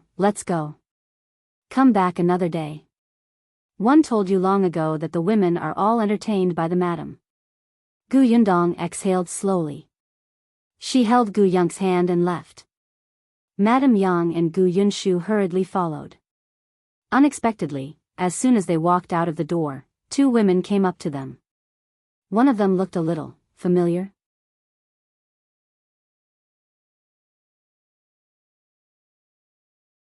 Chapter 119. Not here. Gu Yundong took a few more glances at the woman and remembered. Wasn't this the in-law she had seen at Madame Fang's house? It seemed like her surname was Wu. According to Madame Fang, the family that was engaged to Qingyuan was indeed from town. Gu Yundong did not like Madame Fang and had an average impression of Auntie Wu. Hence, even if she recognized her, she pretended not to know her and walked past the two of them. Unexpectedly, the gatekeeper suddenly said, Miss Gu, this is our madam. He pointed at another woman beside Auntie Wu and said, You can tell madam about your brother going to school first. Gu Yundong smiled. There's no need. We still have something to do, so we'll leave first. She nodded at the teacher's wife and led the family out of 1mo hall. The lady was stunned and asked the concierge, What's going on? The concierge explained their intentions. Madam frowned and did not say anything. However, just as he turned to leave, she saw Madame Wu looking at Gu Yundong's back thoughtfully. She could not help but ask curiously, Why? Do you know him? Madame Wu came back to her senses and said with a smile, I've met her once. She fled here a while ago and settled down in Yongfu village. This family is not a good family. I heard that they like to take advantage of others and don't know what's good for them. You have to be careful. If such a family enters this school, I'm afraid your teacher will fall for her tricks. The madam's expression changed slightly. She knew her master's personality. He was pedantic and inflexible. Wouldn't he be at a disadvantage when he met someone scheming? After some thought, she instructed the concierge, If you encounter that family again in the future, don't let them in. Not everyone is accepted in our school. Character is very important. Got it. Gu Yundong could still feel Madame Wu's gaze from afar. They had only met once, so she did not know why she was sizing her up. She secretly shook her head. When she saw Gu Yunshu lowering his head and looking depressed, she could not help but reach out and rub his head. What's wrong? Eldest sister. Gu Yunshu pursed his lips and looked up at her again and again. After a while, he seemed to have made up his mind. One don't want to go to school anymore. Gu Yundong raised his eyebrows. Why not? I heard what the teacher said. He doesn't allow students to work in the fields, but I'm the only man in our family. One have a lot of responsibilities. I want to work in the fields. One also have to do the work at home in the future. Gu Yunshu looked up and said very firmly. Gu Yundong was stunned. Looking at his tense little face, she felt her heart soften. She squatted down and looked at him at eye level. She smiled and said, okay, then we won't study here. Gu Yunshu nodded and blamed herself. Eldest sister, one know that I was too willful. You clearly worked so hard to let me go to school. Not only did you ask Miao Dan about the school, but you also bought a carriage to transport me. You even personally came all the way to the school to look for the teacher. In the end, the teacher even scolded you. One let eldest sister down. I'm a bad person. Gu Yundong was speechless. Baby, although one know you can find all kinds of excuses for eldest sister's actions, isn't this a little too much? It's true that I asked Miao Dan about the school for you. But buying a carriage was really just for my convenience. Moreover, it's not a long journey from Yongfu village to town.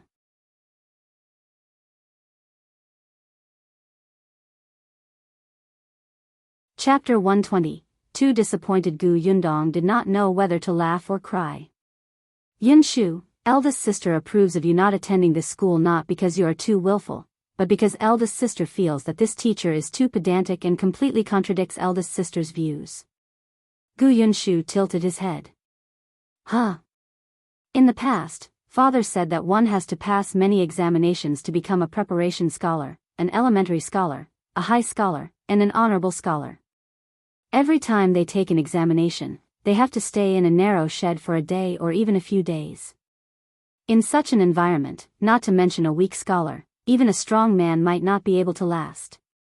Look at that teacher. Isn't he so fair and thin that he looks like he would collapse at the slightest breeze? His thoughts are simply misleading. The imperial court even sets up a field leave every May to encourage students to go home and cut wheat. Why is it that in the eyes of that teacher, field work is something that students shouldn't do? She even suspected that the teacher was still a scholar because he was not feeling well in the examination hall. Moreover, the expression on the master's face when he was with a woman was as if she had tainted his innocence. It was simply blinding. Did he think that he was in high demand?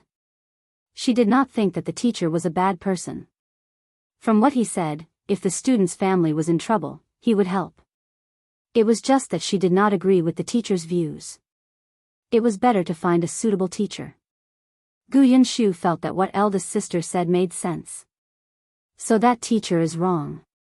Gu Yundong pinched his face. Let's not think about Mo Hall. Let's go to another school. Gu Yunshu was about to leave when he heard this and immediately stopped in his tracks. But didn't you say that the school fees are very expensive? This is all hearsay. Eldest sister thinks that it's impossible to judge a school without taking a look personally. For example, Mo Hall.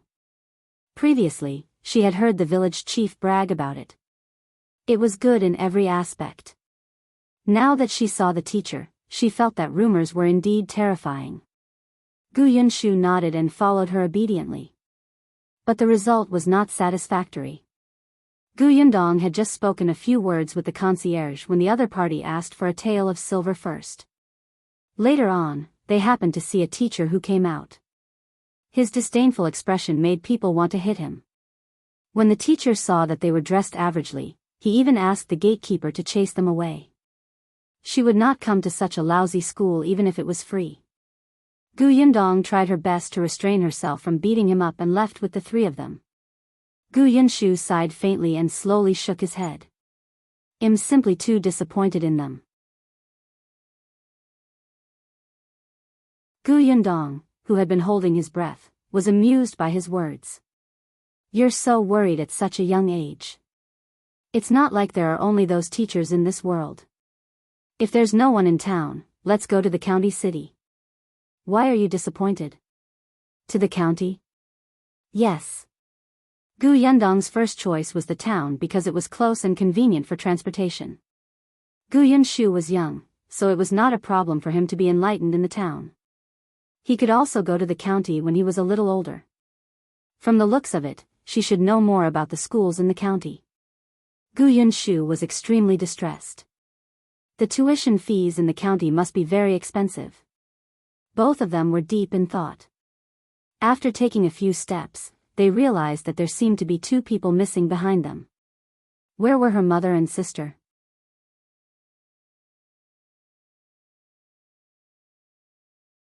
Chapter 121. Returning to the village. Gu Yundong's eyebrows twitched.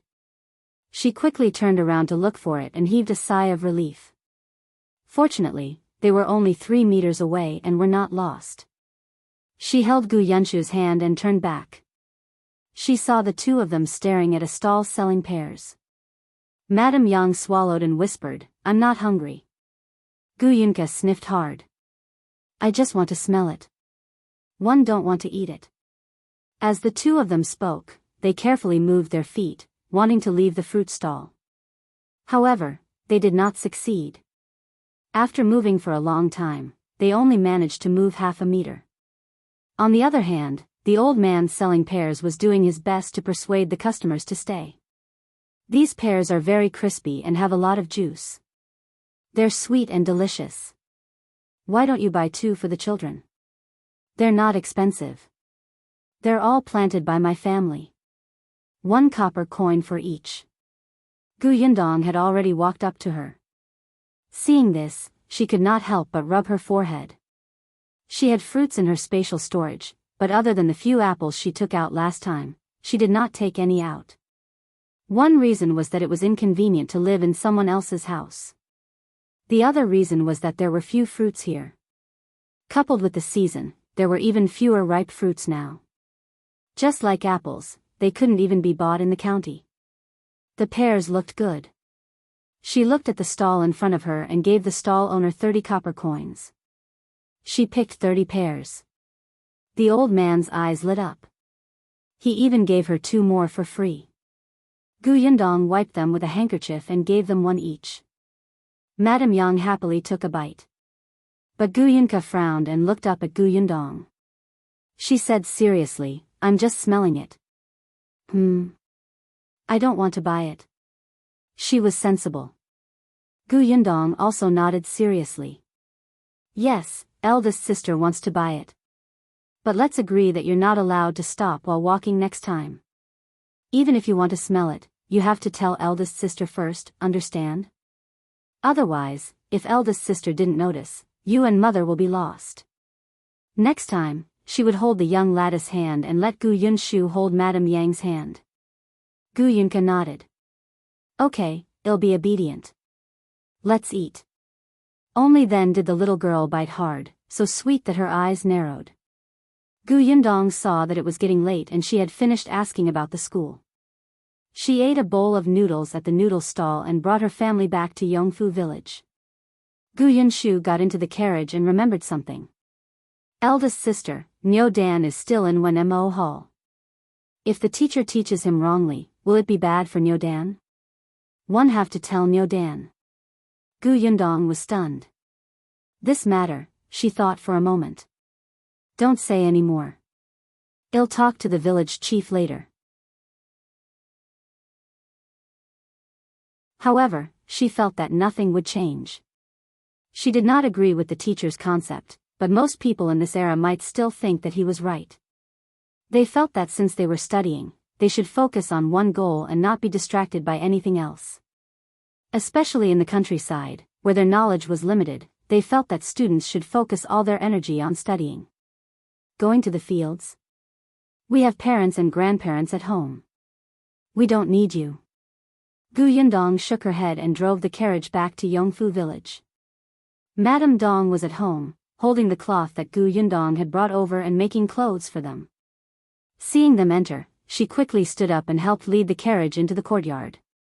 After she tied the reins, she whispered to Gu Yundong, "You didn't know that the Hu family was up to no good again after you left today."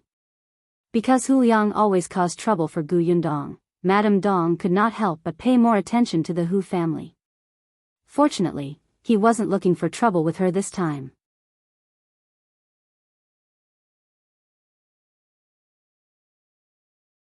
Chapter 122, Books in the Space. Gu Yundong took out the pears and asked as she walked to the kitchen, "What happened to the Hu family?"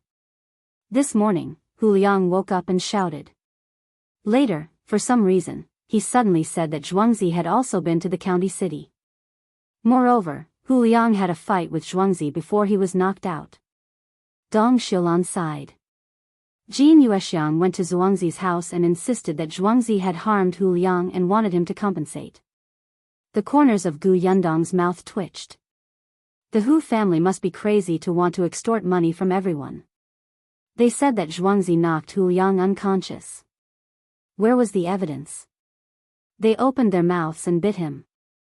How could Zhuangzi's family be willing? Zhuangzi rushed up to hit the Hu brothers at that time. If Zhuangzi's sister, Lan Huaner, hadn't cleverly gone to look for the village chief, who knows what would have happened? Gu Yundong sympathized with the village chief. Then what happened next? The village chief was also angry. There's no end to their nonsense. He told the Hu family not to cause trouble. It was the Peng family who broke Hu Liang's leg. If you have the ability, go to the Peng family.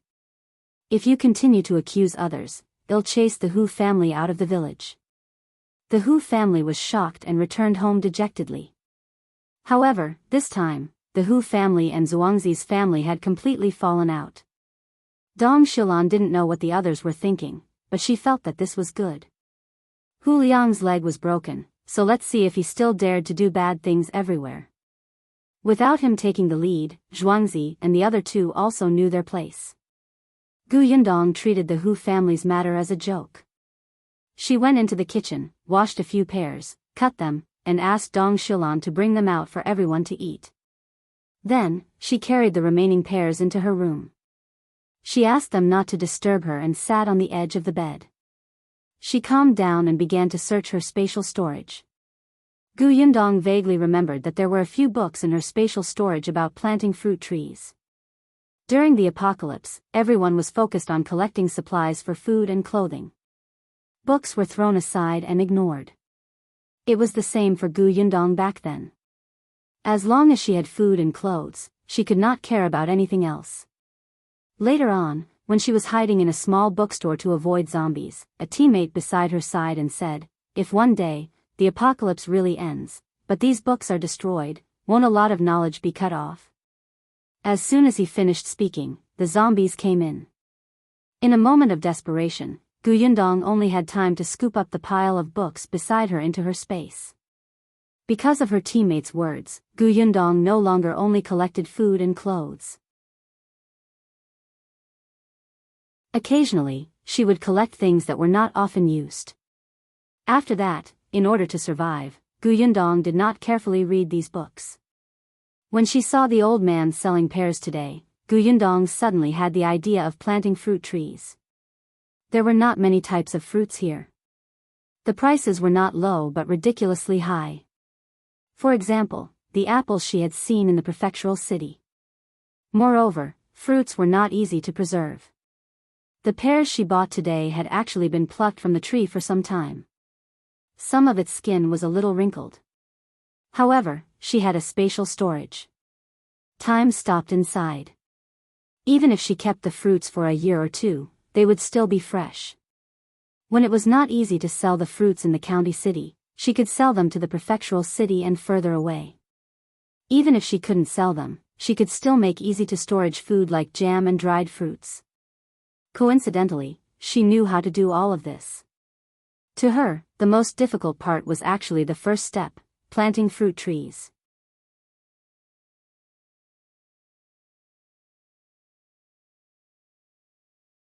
Chapter 123, Determined Madame Fang and her daughter found it. Soil and protection issues, and fruit tree cultivation techniques. After reading 2 thick books, Gu Yundong felt that it was almost the new year. Moreover, it was definitely not possible to rely on just 2 books. She had to find someone who had grown fruits to discuss it. She could still give it a try. However, fruit trees could not mature in a short period of time.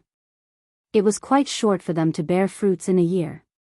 Before that, she could only go elsewhere to buy seasonal fruits.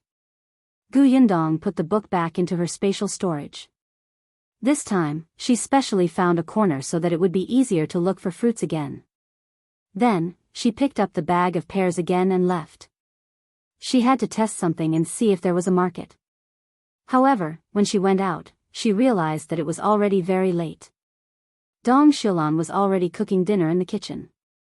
She paused. One guess we'll have to wait until tomorrow. Gu Yundong decided to prepare the things first. She found 2 pieces of bamboo in the courtyard and started to peel them with a knife. It did not take long for it to be cut into more than 10 small wooden sticks. Gu Yunshu saw it and hurriedly ran over to ask, "Eldest sister, why are you cutting the wooden sticks?" "You'll know tomorrow." Not only did Gu Yundong cut the wooden sticks, but she also dug out many molds of various shapes. This time, even Gu Yunke and the Zheng siblings were extremely curious. They gathered around her and watched seriously. When Gu Yundong was done, she realized that there was a circle of children around her, including Madame Yang. She laughed and put the things away. "What are you all doing?" "Auntie is busy in the kitchen." "Aren't you going to help?" The children instantly dispersed. After dinner, the sky turned dark. Shao, Qingyuan and Lu Wei still hadn't returned. Liu An had returned from the county city, but he looked listless and uncomfortable. Gu Yundong guessed that he might have been scolded. Madame Fang and her daughter picked wild vegetables for another day and returned empty-handed. Gu Yundong wanted to laugh, but she had clearly underestimated the stubbornness of the mother and daughter. The next morning, when she went out to the homestead to look at the house that was being built, she saw them at the foot of the mountain again. Gu Yundong was speechless. "Did the 2 of you pluck all the wild vegetables at the foot of the mountain?" Feng Danning was beside her, looking energetic. "At this rate, we'll be able to set up the beams soon. When you're free, go to 6th grandfather's place and ask him to pick a good day for you." The start date of construction was chosen by 6th master. He was considered the most senior elder in Yongfu village now. Gu Yundong nodded as he walked into the house. "Can one dig a well in this house?" "After you told me 2 days ago, one got someone to take a look. The front yard won't do. But there's a spring in the backyard that can be dug out. Shall one show you?" "Okay." Feng Danning brought her to the backyard. There was a place surrounded by wooden planks, probably to mark it. "This is it." Gu Yundong looked at the location. It was actually not very good. However, it was better to have a spring than nothing. There was no need to specially get water from the well. It was much more convenient to cook and wash clothes. After looking at the house, Gu Yundong returned to the Zheng family. There was no one in the courtyard, so the children followed Liu An to walk the horses. Madame Dong was brewing medicine in the kitchen. When she saw her return, she carried the medicine jar to the next room to see Xinghu. Gu Yundong thought of the things she had prepared yesterday and immediately ran to his room. She took out the pears and wooden sticks and went straight to the kitchen. She washed a few pears, peeled them, and cut them into pieces. Then, she used gauze to squeeze out the juice.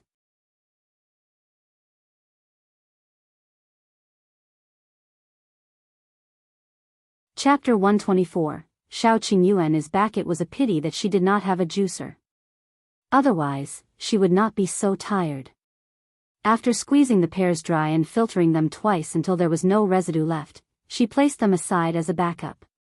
Then, she started a fire and took out rock sugar and malt sugar. Add pear juice and rock sugar to the pot. Boil it and add a certain amount of malt sugar. The temperature had to be very high. Gu Yundong's forehead was already drenched in sweat. After boiling it for a long time and seeing that it was about time, she slowly poured it into the mold she had made last night. Afraid that she would not be able to take it out if it stuck, she specially applied a thin layer of oil paper under the mold. Then, she took out a small wooden stick. This wooden stick had been cut extremely thin by her, and it was not much different from the kind of wooden stick used for lollipops. When everything was done, there was a chatter at the door. Then, Gu Yunk's childish voice could be heard. "It smells so good. Eldest sister made food." After saying that, she ran towards the kitchen and quickly saw the candy on the table. The little girl's eyes lit up. "Big sister, what is this?" "Fruit candy," Gu Yundong said with a smile. She stopped her small figure. "You can't eat it yet. Wait until it's cold and solid." Actually, it was best to put it in the fridge for a few hours, but the conditions here did not allow it. However, the temperature was low now, so they did not have to wait too long. Gu Yunke clicked her tongue and looked at her eagerly. "Then I'll help eldest sister keep an eye on her." "Alright, just watch." The young lady insisted on torturing herself, so Gu Yundong had no choice. But she was very obedient. If she said she would not eat it, she would not eat it. Gu Yundong was very assured. After a while, the other children came in. Even Liu An sniffed as he walked to the kitchen. "What's that smell?" "It's sweet." "Candy," Gu Yunke said. When she saw Liu An reaching out to take it, she immediately glared at him angrily. "Eldest sister said that you can't eat it yet." "I'm just looking." Liu An defended himself. The little girl put her hands on her hips. "You're clumsy. You can't touch it." Liu An felt that he had been discriminated against by the little girl. He wanted to defend himself, but Gu Yunshu and the Xing siblings were already standing on the side with the little girl, guarding against him. Liu An was speechless. After all, he was the young master's servant. Why did they act like he had never seen the world? Gu Yundong had already left the kitchen. She took off her apron and went to Sixth Master's house. Since she was free today, she decided to pick a date first. She still had to make a trip to the county tomorrow. Sixth grandfather's house was not far from the village chief's house. He was already 78 years old. In this era, there were very few people with a high lifespan. Everyone said that sixth great-grandfather was blessed and that his children were filial. Now, he was also respected in the village. Sixth grandfather knew that it was inconvenient for them to live in someone else's house now, so they were in a hurry to move into the new house. Therefore, when choosing a date, he tried his best to choose the nearest one. Gu Yundong took the date and thanked him. She left a bag of soft pastries for Sixth Master before leaving happily. Unexpectedly, as soon as she went out, she saw Madame Fang and her daughter walking home. Beside them was Madame Zhou, whose expression was very ugly. Gu Yundong had sharp ears and eyes. She could vaguely hear Madame Zhou's dissatisfied voice. "It's not like we don't have vegetables at home. Even if you want to eat wild vegetables, you can go alone. Why do you have to surround the foot of the mountain all day? Your chickens have all run out, and the pigs are so hungry that they keep crying. Why? Don't you want to live a good life?" Gu Yundong suppressed his laughter and strode back. Unexpectedly, she heard Lu Wei's exaggerated voice the moment she reached the Xing family's door. Madame Fang and her daughter were too lucky. They had just left, but Shao Qingyuan and Lu Wei were already back.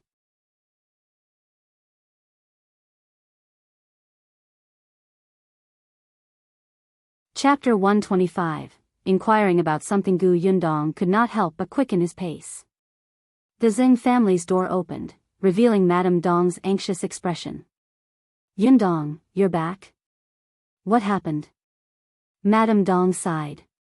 "Qingyuan was injured. I'll bring him some medicine." "Injured?" Gu Yundong turned around and followed Madame Dong into Shao Qingyuan's house. As soon as she entered, Gu Yundong could not help but widen her eyes and gasp. It seemed like they had gained a lot in the mountains these past few days. Not only were there wild chickens and rabbits in the courtyard, but there were also 2 silly roe deers and a tiger. They had really caught a tiger. Could Shao Qingyuan have been seriously injured by such a big tiger? Gu Yundong retracted his gaze and hurried into the inner room. Auntie, if he's injured, you should find a doctor. She stopped mid-sentence and met Shao Qingyuan's clear eyes. After not seeing each other for a few days, Shao Qingyuan seemed to have lost a lot of weight. His clothes were tattered and he looked a little disheveled. However, his eyes were still as bright as before. No, it felt more aggressive than before. Aggressive. Gu Yundong blinked. When she looked again, Shao Qingyuan's eyes had become cold and indifferent again. Had she seen wrongly just now? Before she had time to think about it, Lu Wei's chattering voice had already sounded.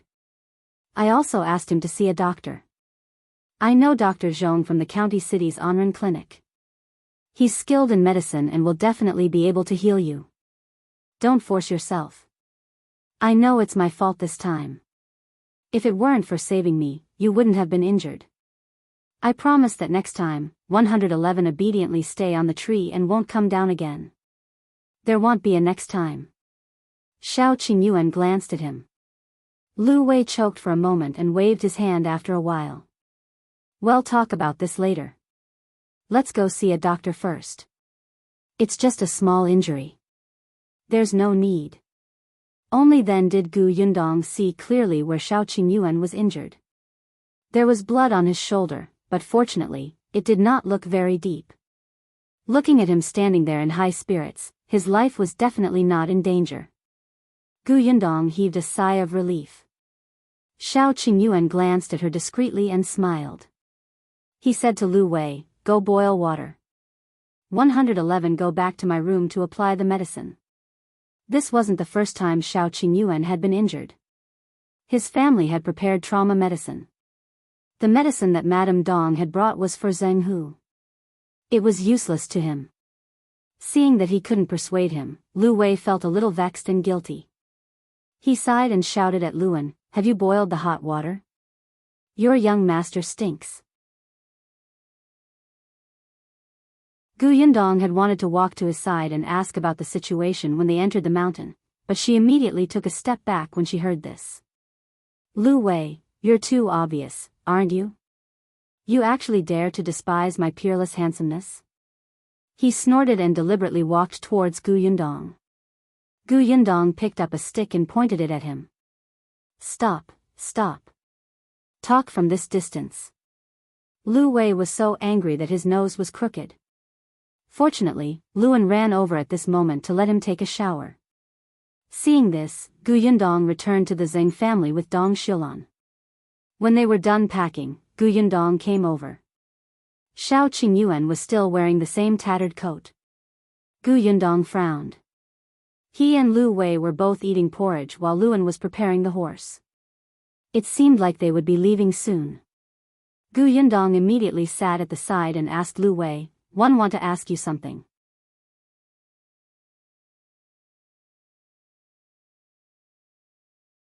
Chapter 126, Who is Brother Qin? You want to ask me for something? Lu Wei glanced at her, then turned around with the bowl of porridge in his hand with his back facing her. Humph, back then, you were full of disdain for me. Now, you want to ask me questions just like that? Are we very close? The corners of Gu Yundong's mouth twitched. So be it. She turned her head and spoke to Shao Qingyuan. There's a lot of prey. How you plan to deal with them? Shao Qingyuan put down the bowl and said, leave these pheasants and wild ducks at home to eat. Pack them up and keep them. Young Master Lu bought that big worm. As for the 2 roe deers, one is for young Master Lu to bring back and the other is for us to keep at home. Great. It just so happens that I haven't eaten roe deer meat before. Gu Yundong's eyes lit up. Now, Shao Qingyuan's food was brought over by the Zheng family. When he said that he keep the meat at home to eat, he actually meant that he would stay at the Zheng family's house and eat together. However, before he could finish speaking, Lu Wei suddenly turned around and almost threw out the porridge in his hand. No, you have to give me both the roe deers. I specially followed you into the mountains to hunt for that roe deer. I prepared that for Brother Qin. Gu Yundong was still talking to Shao Qingyuan. How much money did you sell the tiger for? Let me tell you, this thing is full of treasures and is very valuable. It's not cheap to sell. Don't be cheated by young Master Lu. Shao Qingyuan smiled and nodded. This tiger skin is incomplete. There are several wounds on its body, and its fur color is not very pure. The price is a little low. The tiger bone and whip were sold according to the purchase price of the pharmacy. In addition, there's tiger meat. Did the two of you hear me? Lu Wei suddenly placed the bowl on the table. We're talking about the roe deer. One said that I want both roe deers. Also, Gu Yundong, what kind of person do you think one am? Would one go and cheat Shao Qingyuan? He saved me. Am one that kind of ungrateful person? Who is Brother Qin? Gu Yundong suddenly asked. Lu Wei subconsciously replied, Brother Qin is an impressive figure. He was a scholar at 3 years old and a martial artist at 5 years old. He knows everything in the world.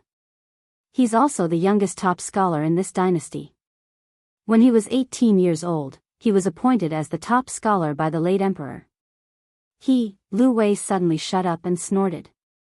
Why are you asking this? Gu Yundong said, I'm just curious. Seeing that you value Brother Qin so much and insist on keeping both roe deers for him, he should be an impressive person. Listening to you, it's true. I didn't expect young Master Lu to know such a person. Of course. We're very close. Although Brother Qin might not remember him, he was definitely going to call him Brother Qin. Since he's the top scholar, shouldn't he be an official in the capital? Young Master Lu, are you sending the roe deers to the capital? Lu Wei shook his head. He's not an official in the capital. He's in Fengkai County now. In Fengkai County? What for? Lu Wei stopped halfway and snorted again. Why are you asking so many questions? Anyway, it has nothing to do with you. By the way, didn't you say that you wanted to ask me about something? What is it? Ask me. I'll tell you what one know. Gu Yundong resisted the urge to roll her eyes. Are you a pig? Why do you keep snorting? However, seeing that it was getting late, Lu Wei and the others should be leaving in a while. Anyway, he was no longer as awkward as before. I want to ask about the school in the county. However, Lu Wei suddenly stood up and knocked over the stool behind him.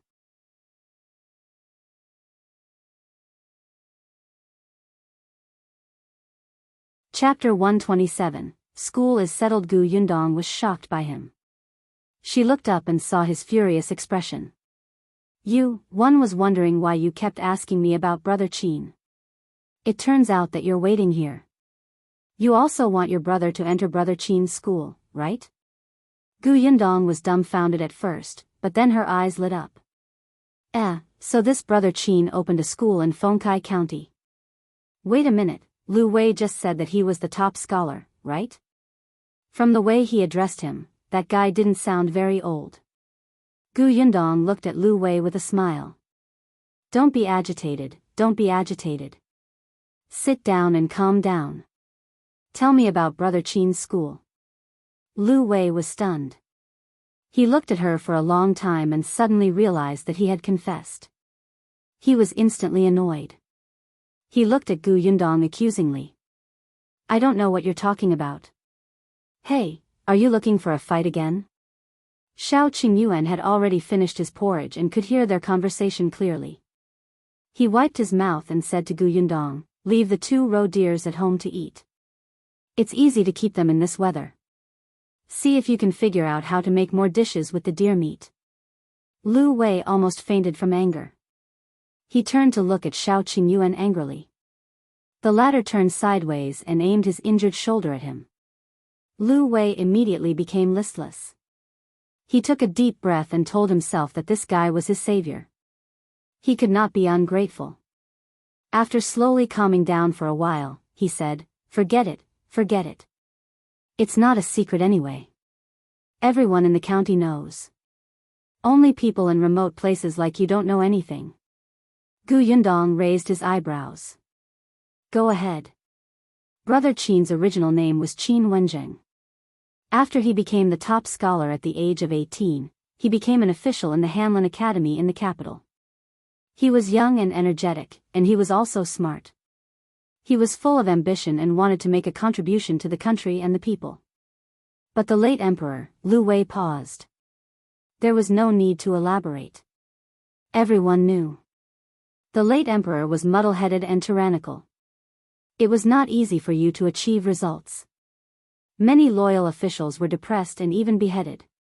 In the beginning, Qin Wenjing was also suppressed everywhere. Fortunately, his position was not high and he did not have any backing or real power. In the eyes of those in high positions, he was not a threat. Although someone like him could easily become a pawn for others to use, Qin Wenjing still had a brain. He had safely dodged several dangerous situations. It was also because of this that he no longer charged forward. After that, for some reason, Qin Wenjing suddenly resigned from his post and traveled far and wide with his wife. In the end, they stopped at Fengkai County. Others didn't know the reason for his sudden resignation, but Liu Wei's family had connections. It was said that Qin Wenjing had met the crown prince, who was now the new emperor, before he resigned. No one knew what they had discussed. Liu Wei lowered his voice. Let me tell you, now that the new emperor has ascended the throne, a capable person like Brother Qin will probably be summoned back to the capital soon. Therefore, it's impossible for you to send your brother to study in his school. How can he still accept students at this juncture, right? Oh. Gu Yundong was enlightened. She looked as if he had a point. However, in the next moment, her voice changed and she asked with a smile, then why are you giving him the roe deer?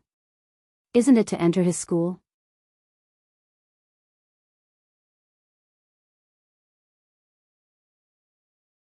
Chapter 128, Madame Fang wants to see young Master Liu Wei realized that this woman was not easy to deceive at all. She was too uncute. He sat back down angrily. I'm friends with him, aren't one? Seeing that he might be returning to the capital, I'm sending him some delicious food. Besides, I'm already so old. How can one enter his school? Gu Yundong nodded. Isn't that just nice? You have a relationship with him, and one have a relationship with you. Then do me a favor and talk to him nicely. How about he accept my brother as his student? Didn't I say that I know, but didn't you say that it's possible for him to return to the capital? It's just a possibility. You're not sure yet. Of course, even if he really wants to return to the capital, he used to be the top scholar in the examination. His knowledge must be very good. It's worth it for my brother to be his student for a day or a month, right? Liu Wei's eyes widened. F***ck, F***ck, F***ck, F***ck. Could this woman read his mind? How did she say what he was thinking? Gu Yundong looked at him with a smile. Beside him, Shao Qingyuan tilted his shoulder, Liu Wei held his chest. Why was he so kind? If he was as heartless as Peng Zhongfei, he wouldn't have to care about this adulterous couple. After a moment of silence, he finally gritted his teeth fiercely. He lowered his head and muttered, what friendship? One don't have any friendship with Brother Qin. Otherwise, why would I send roe deer meat so that my brother can enter his family's school? Cough cough, Gu Yundong choked on her own saliva. Liu Wei flew into a rage out of humiliation. Why? Do you think it's so easy to enter his school? The young master of the county magistrate's family wanted to learn from him, but was rejected. He didn't give him any face at all, okay? Brother Qin has his own way of accepting students. It's not useful just because you're rich and powerful. It's also not based on talent and looks. It's not easy to enter, okay? Could it be that the roe deer meat? Gu Yundong guessed softly. You're smart. Gu Yundong was speechless. Why did she feel that this reason was even more unreliable? However, Lu Wei lowered his voice mysteriously and said, "This is a secret that one deduced myself. I've asked someone to keep an eye on the Qin family for a long time. I realized that the servants of the Qin family often go to buy wild animals. Last time, Brother Qin took in a student because that student's father gave him a large piece of roe deer leg. I promised my father that I would definitely send my brother to his school. That's why one entered the mountains fearlessly. Do you think it's easy for me? So you're not allowed to snatch it from me." Gu Yundong felt that it was even more unreliable, especially when Lu Wei said that he had deduced it. The credibility was zero. "When are you sending the roe deer to his house?" "In a minute, while it's fresh." Gu Yundong smiled. "Bring me along." "Not a chance." Gu Yundong analyzed for him. "Look, you want to bring 2 roe deers and a tiger to the county city. Oh, and the few of you. That carriage will definitely not be enough. 111 lend mine to you. Besides, I guarantee that I won't say a word when I go. I'm just going to see the world and won't fight with you for the spot.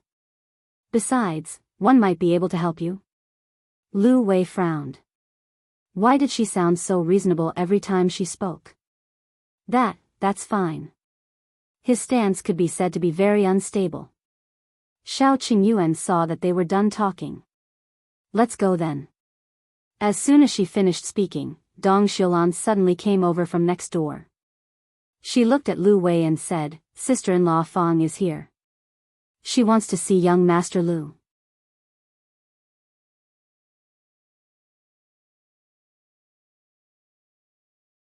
Chapter 129, So What If I Hit You?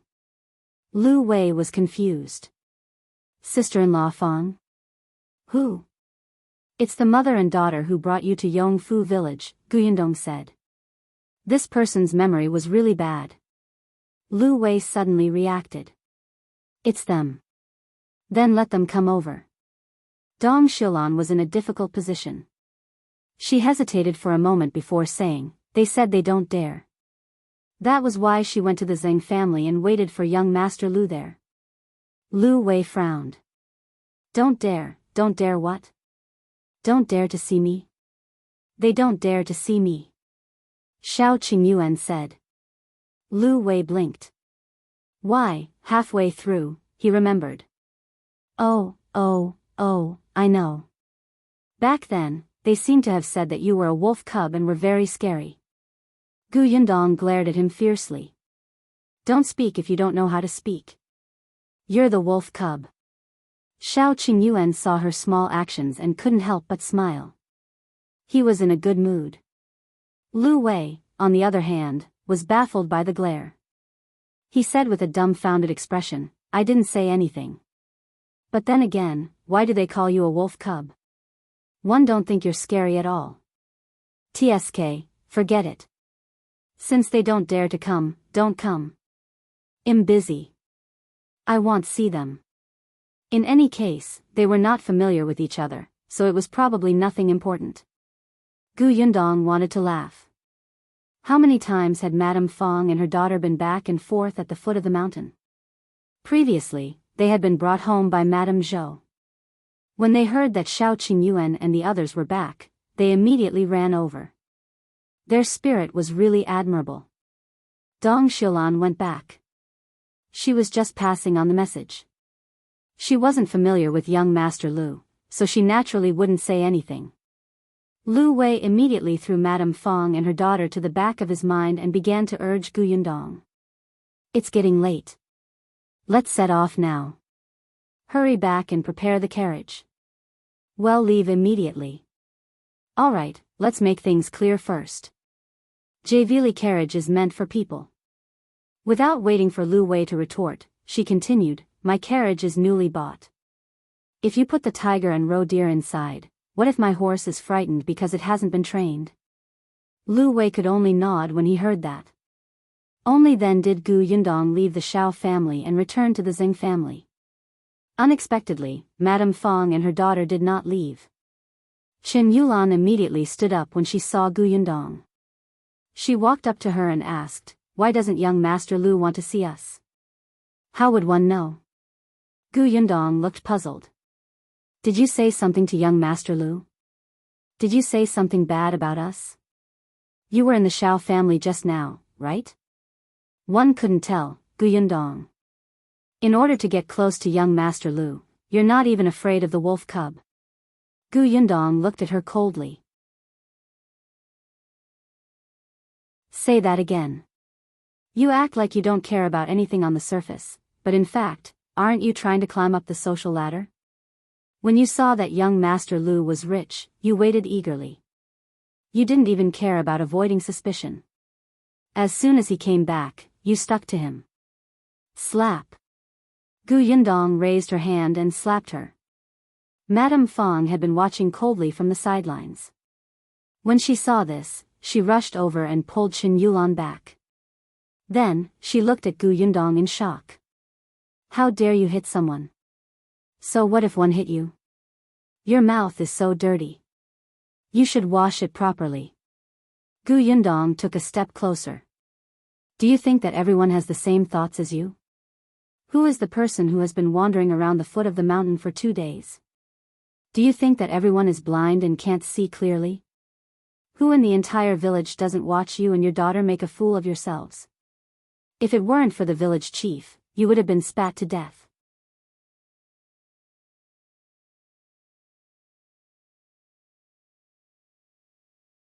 Chapter 130, Sudden Despair, 2. Zhao Ritian waved his hand, and decided to settle this matter quickly. When the 5 people opposite heard Zhao Ritian's words, they immediately revealed happy expressions. They knew that this matter had finally been resolved. However, just as the 5 of them were about to leave, a sudden change happened. Howl. Suddenly, a roar came from behind the 5 of them. The sudden sound frightened the 5 people because they were very familiar with that cry. That cry was completely a zombie's cry. The 5 of them hurriedly turned around, and were shocked to see that their boss had turned into a zombie. At this moment, their boss still had an arrow stuck in his head, but it did not affect the other party's activities. After the other party saw the 5 of them, he pounced on them.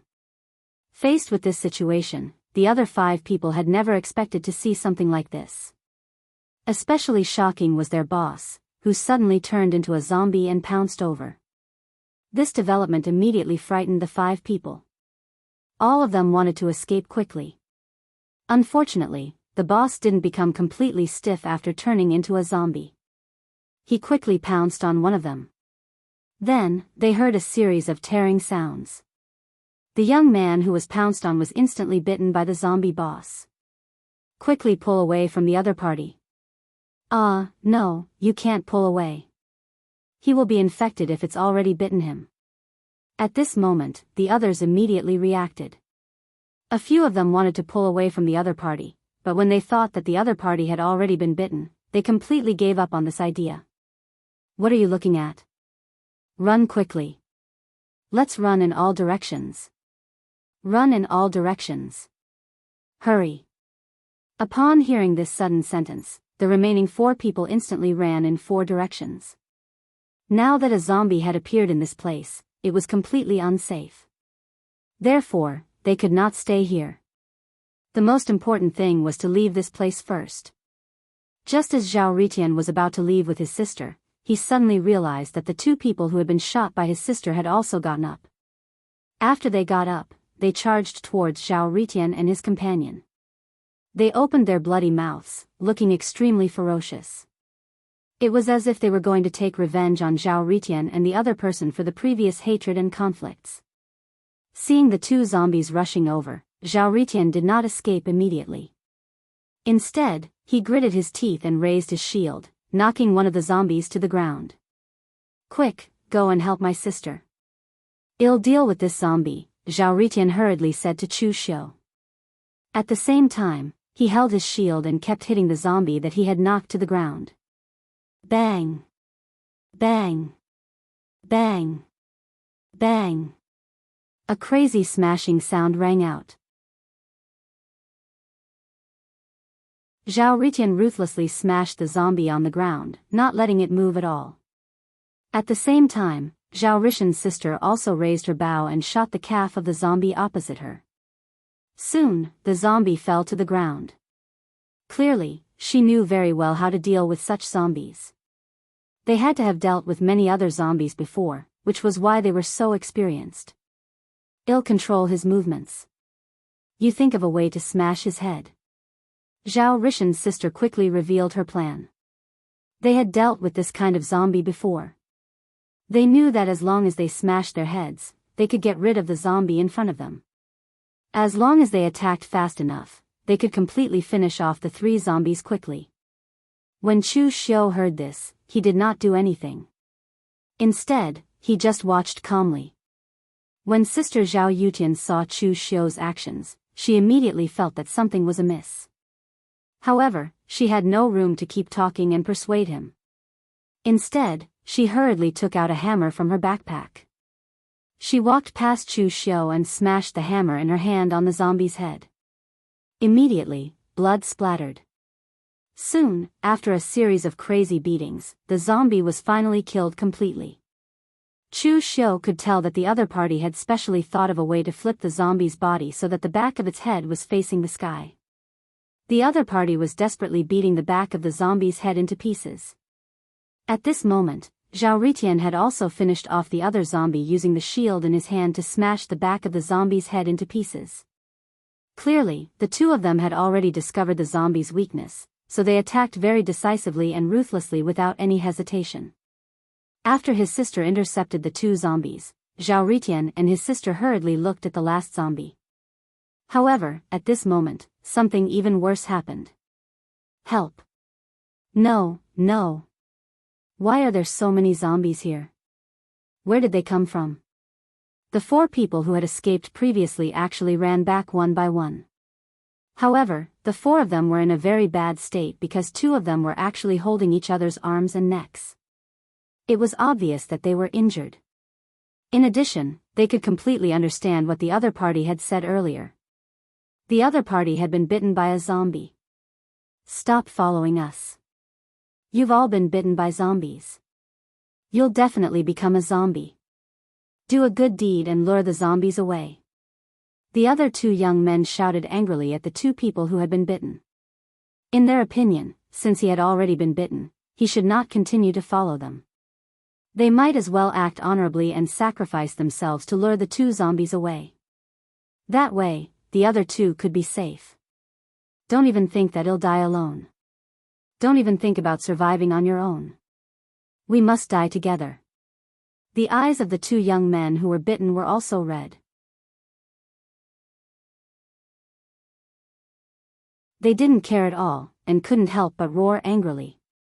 The argument between the 2 immediately attracted the attention of the other zombies. Soon, a large number of zombies rushed over from all directions. Clearly, they were attracted by these 4 people. After seeing the current situation, Zhao Ritian and his sister looked at the current situation in despair. If there were only a few zombies coming at them, they would have the confidence to think of a way to escape, but the zombies' numbers were already too terrifying. The current number was no longer that simple. It was no longer a question of whether they could escape, but a question of whether they could keep their corpses intact. Sister, it looks like this is the end of us. It looks like we have no way of leaving this place, Zhao Ritian said helplessly. Although he said that there was no way, his eyes were filled with unwillingness. Although Sister Zhao Ritian did not say anything, a very sad expression appeared on her face. She had not expected that they would encounter such a thing when they were clearly about to leave this place. It seemed that this was their fate. Alright, we're all going to die here next. What a pity. I've never touched a girl's hand in my life, Zhao Ritian said with some distress. Now, he felt that he was really regretful. However, at this moment, he suddenly saw Chu Xiu walking in. It indeed made him feel a little strange. Hey, brother, why aren't you afraid at all? Could it be that you've already ignored life and death?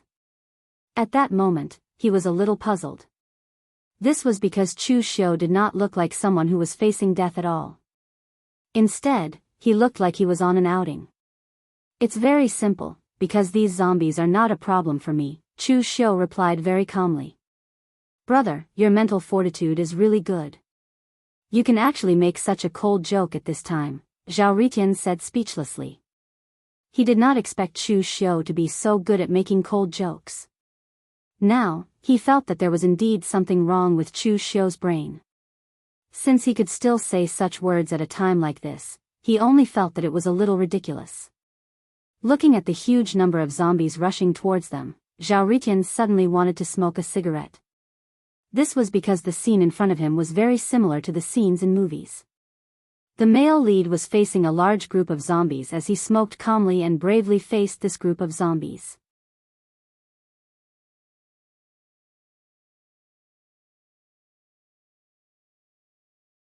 Chapter 131. Familiar figure. Madame Fang took a step back and looked up to see Chen Liang walking out.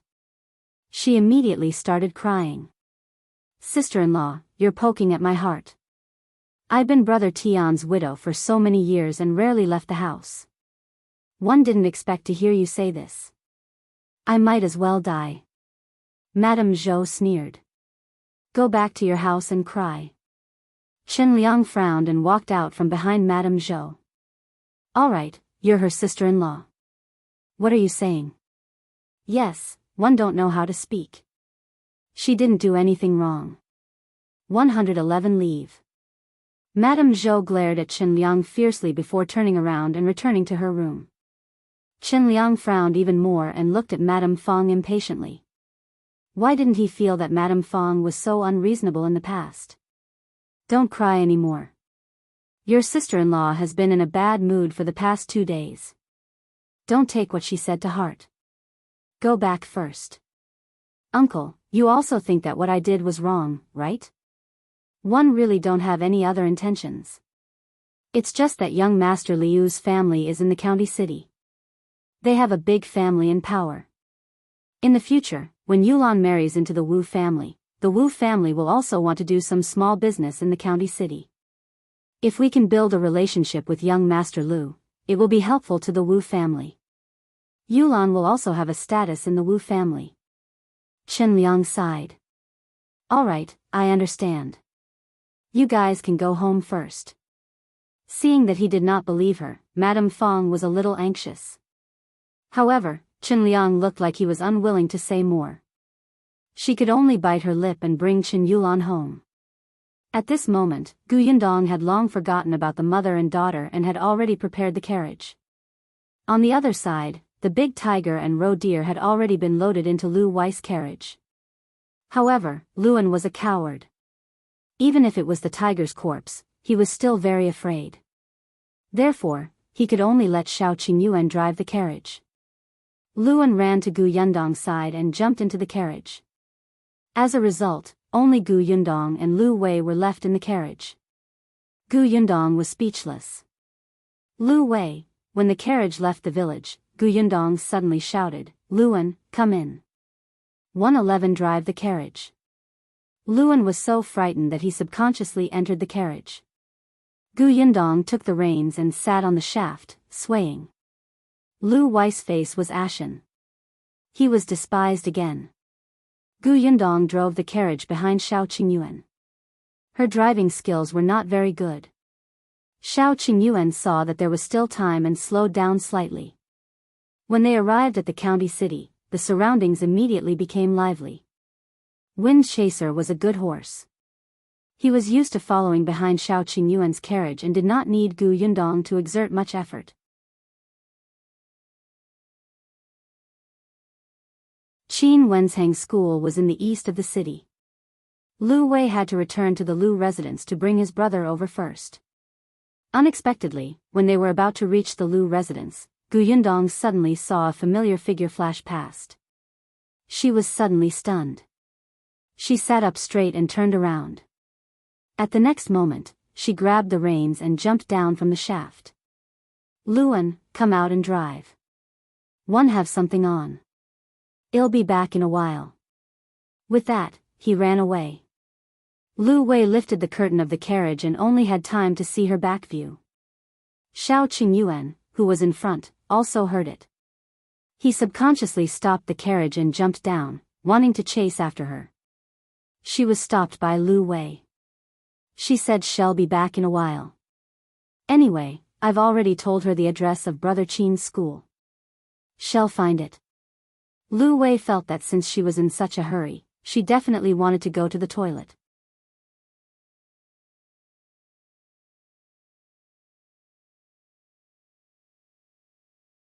Chapter 132, It's Gu Dajiang.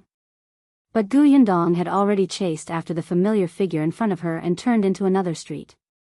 The person in front walked very quickly. Gu Yundong could only call out to him, Gu Dajiang, Gu Dajiang. However, that person did not react at all. In the blink of an eye, he entered an alley. Gu Yundong hastened his pace, afraid that the wrong person would disappear. However, this street was a little congested. There were even stalls in front. Gu Yundong was anxious and could not care less. She directly passed through the stall. She thought that she would be able to jump over, but the stall owner suddenly stood up. Gu Yundong avoided her, but she did not avoid the basket on the ground. The basket fell, and Gu Yundong could vaguely feel the things inside fall out. She did not even have time to take a look. She only said to the stall owner, "I'm sorry, big sister. 111 come back and compensate you later." As soon as she finished speaking, she turned into the alley. Seeing that the person in front of him had not disappeared, Gu Yundong finally heaved a sigh of relief and hurriedly ran forward. Gu Dajiang, father, you, that person turned around and Gu Yundong choked on her words. No. It wasn't Gu Dajiang. She had recognized the wrong person. That's right. This is a small county city under the Xuanhe prefecture. The probability of meeting Gu Dajiang is too low. How could it be him? However, this person's side profile was too similar. That person looked at Gu Yundong in confusion. "Miss, what's the matter?" "If there's nothing else, I'm leaving. I'm on my way." "I'm sorry, I mistook you for someone else." Gu Yundong smiled apologetically. After watching the person walk away, she let out a sigh of relief and patted her face. "It doesn't matter. We'll find him one day." "Right, that vendor." Gu Yundong hurried back to the basket that she had knocked over earlier. Only then did she see what was in the basket. It was oranges. More than half of the oranges had fallen to the ground. The couple who sold them were squatting on the ground to pick them up. Gu Yundong quickly picked the oranges up and lowered her head to apologize. "I'm sorry. I ran in a hurry just now and knocked over your basket. Count how many of them are broken. I'll compensate." "No, no need." "No, it's not broken." The man at the side immediately waved his hand and shook his head repeatedly. Gu Yundong looked up and met the man's face. He was stunned. "You are," he looked familiar. However, the man suddenly lowered his head and turned slightly to avoid her gaze. Gu Yundong frowned and looked at the woman beside him. Then, she came to a realization. "It's you." Zhuangzi's parents had seen him once, so they almost didn't recognize him. Zhuangzi's father was called Shi Dashan, and his mother was called He Yi.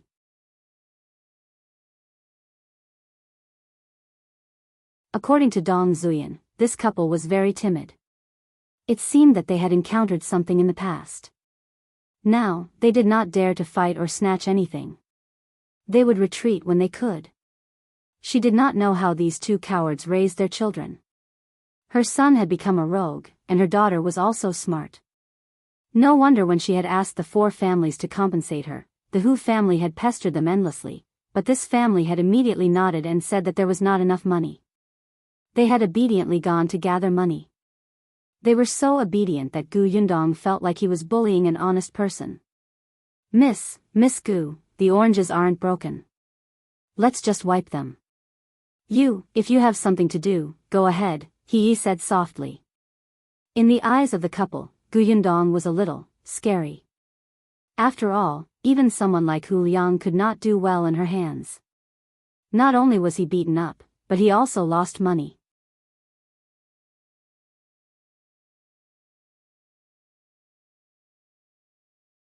Chapter 133, Brother Qin, take it for a moment. Gu Yundong felt that she might be a devil.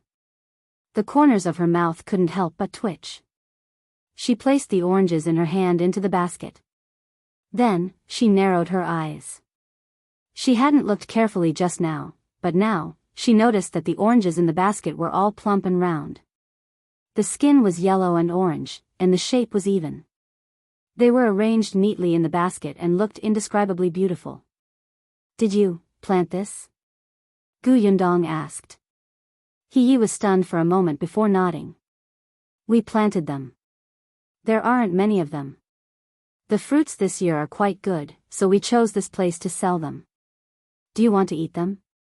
These oranges are delicious. Gu Yundong nodded. He smiled and immediately peeled the orange for her. Gu Yundong looked at the orange in her hand. It was thin and juicy.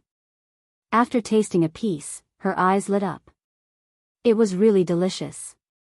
It was natural and unpolluted. It was even sweeter than the oranges in her space. She looked at the couple in surprise. She did not expect them to have such ability. Rubbing her chin, Gu Yundong wondered if she should trick the two of them into helping her plant the orchard. She was in need of experienced manpower. She would ask the village chief about their past. If it was appropriate, she could get busy. Gu Yundong ate an entire orange in a few bites and then picked a few more from the basket. He and Shao looked at each other. They were both worried, but they did not dare to say anything or ask anything.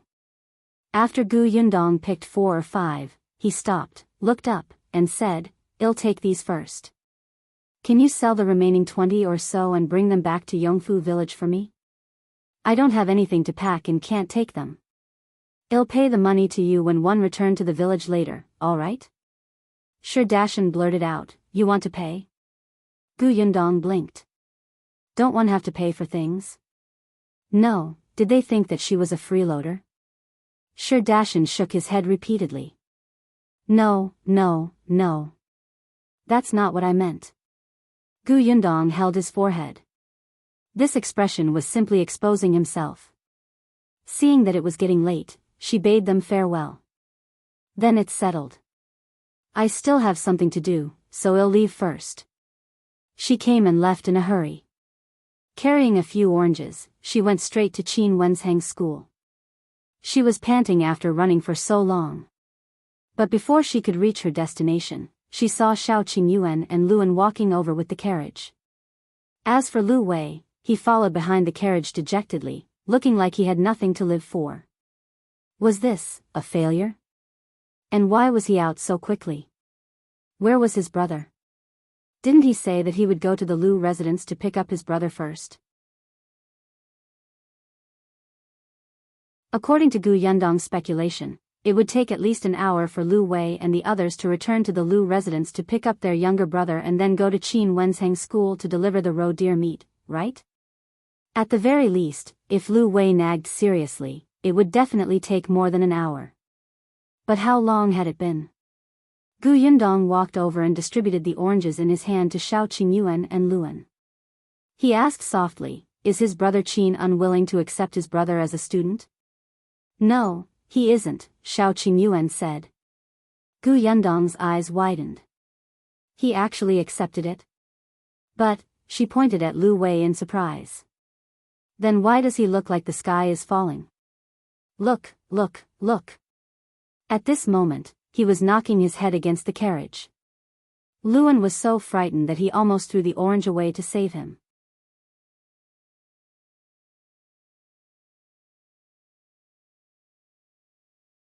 Chapter 134, Bring back the roe deer. Before Shao Qingyuan could answer, Lu Wei was already standing in front of Gu Yundong. His eyes were wide open, and his lips were pursed tightly. He panted heavily, looking furious.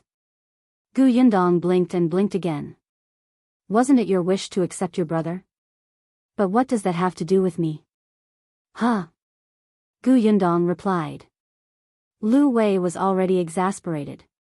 Brother Qin accepted my brother not because I risked my life to go deep into the mountains to hunt those 2 roe deers, but because he owes my family a favor. Gu Yundong was enlightened. So, even if you didn't give him the roe deer, he would still accept your brother, right? That's right. His father had lied to him. This definitely wasn't his biological father. No. Gu Yundong narrowed his eyes and glanced at the carriage behind him. He asked, then, can you give me 2 roe deers? I've already given them to Brother Qin. Since those 2 roe deers are useless, why did you give them away? Gu Yundong wanted to pry open his brain to see if they were made of paste. Lu Wei also wanted to cry. Do you think I want to? One gave him the 2 roe deers before he told me that he owed my family a favor. Gu Yundong clicked his tongue. As expected of the top scholar at such a young age. He's indeed sinister.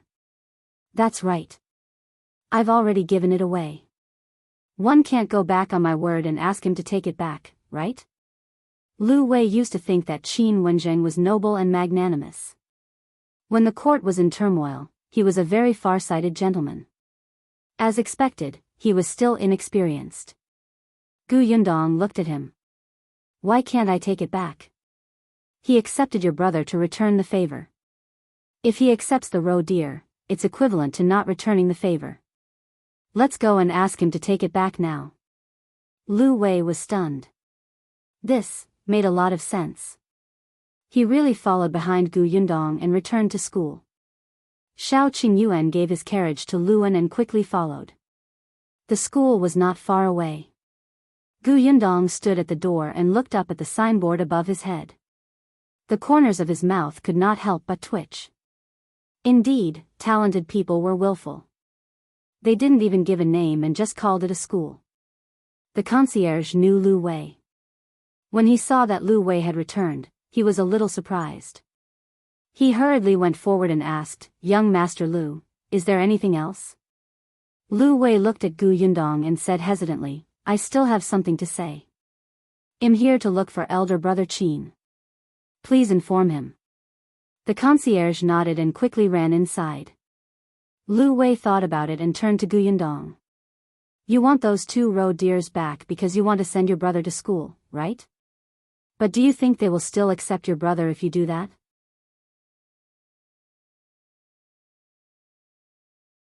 Bringing them back and sending them over was no different from taking off your pants and farting. It would even leave a bad impression on Brother Qin. Gu Yundong glanced at him. Was he stupid? Did he really think that she was trying to get the 2 roe deers back? She was just finding an excuse to enter the Qin family. When she saw Qin Wenzheng, she would definitely not mention the roe deers. Gu Yundong did not speak. He just waited quietly. The Qin family was not very big, and there were not many servants. The gatekeeper found Qin Wensheng's servant, and the servant went to the study. Master, young Master Lu is here again. As he spoke, he glanced at the things on Qin Wensheng's table. It was an arrest warrant. On it was a portrait of a person. That person looked like a real person. It was said that Master had brought him back from the prefectural city.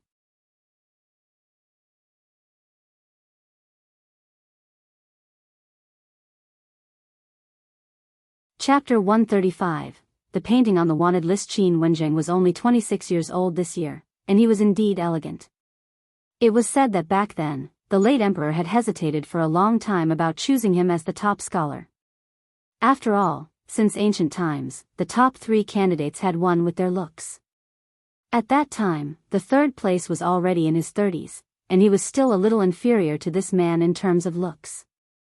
Later on, there was still an old minister who argued on the basis of reason. He felt that the scientific examination valued knowledge, and appearance was secondary. Moreover, an 18-year-old top scholar would bring glory to the country, especially it happened during the previous emperor's reign. It could be recorded in history. Perhaps the last sentence had touched the late emperor's heart. He waved his hand on the spot and Qin Wenjing became the top scholar, the most handsome top scholar in history. Now that a few years had passed, other than the fact that his aura had improved, his appearance had not changed much. Hearing the servant's words, he frowned slightly. He was a little unhappy that he was disturbed. Without looking up, he said that Madam and I are out. He won't see us. After saying that, she lowered her head and looked at the wanted poster on the table. Beside the wanted poster was a piece of paper with a half-drawn picture on it. It was an imitation of the person on the wanted poster, and Qin Wenjing was holding a charcoal pen in his right hand. Upon hearing this, the servant turned around and ran out of the study. He did not expect to run into Qin Wenzheng's wife, Madame Gu. Madame Gu walked in with a plate of pastries in her hand and smiled. Why didn't I know I was going out? Qin Wenjing raised his head and waved for the servant to leave quickly. He went over to take the pastries. Why are you here? Aren't you riding with Ninger? She went to see the 2 roe deer. She was overjoyed to know that there would be wild animals for dinner. Madame Gu walked to his desk and saw the wanted poster. She then looked at the half-drawn map beside it. She laughed. Master is indeed amazing. You've already learned how to draw like this. Qin Wenjing shook his head. Not yet. I feel like something is missing. Something was wrong. Isn't it good? They're very similar. Madame Gu looked at it carefully for a moment and felt that it was very lifelike. However, Qin Wenjing was very dissatisfied. He sat at the side and took a sip of tea. He said, Prefecture Magistrate Dai is too petty. No matter how I asked him, he refused to tell me who drew this arrest warrant. He said that he promised that person not to leak any news about him. Madame Gu covered her mouth and laughed. You're the one who taught me to keep my word. Why?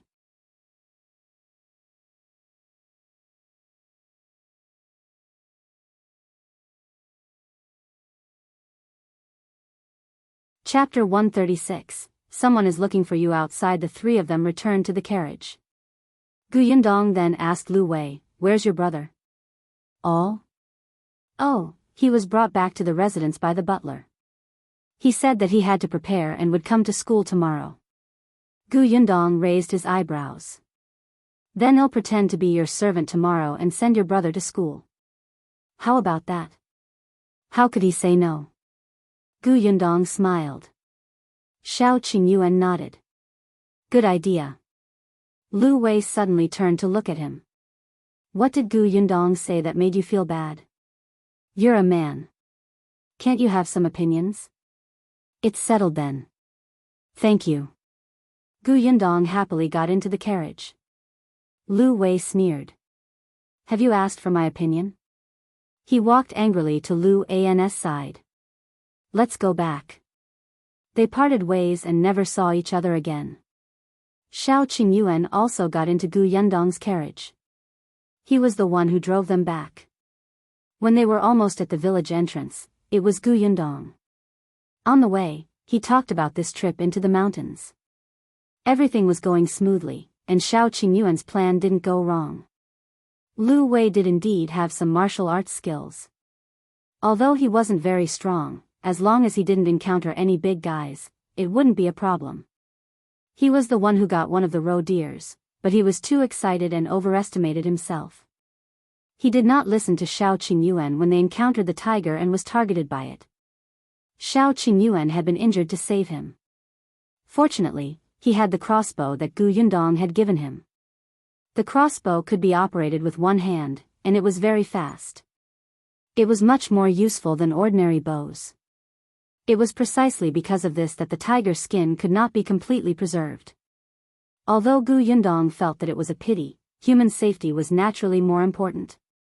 He comforted him and quickly avoided the topic. Not long after, the carriage entered Yongfu village. When she arrived at the Xing family's house, she found that Dong Shilan had already brought Madame Yang and Xing Yu to clean up the wild animals in the courtyard. Gu Yundong's eyes lit up. Although there are no roe deers, it's not bad to have wild chickens and rabbits. You like to eat roe deer meat? Shao Qingyuan asked.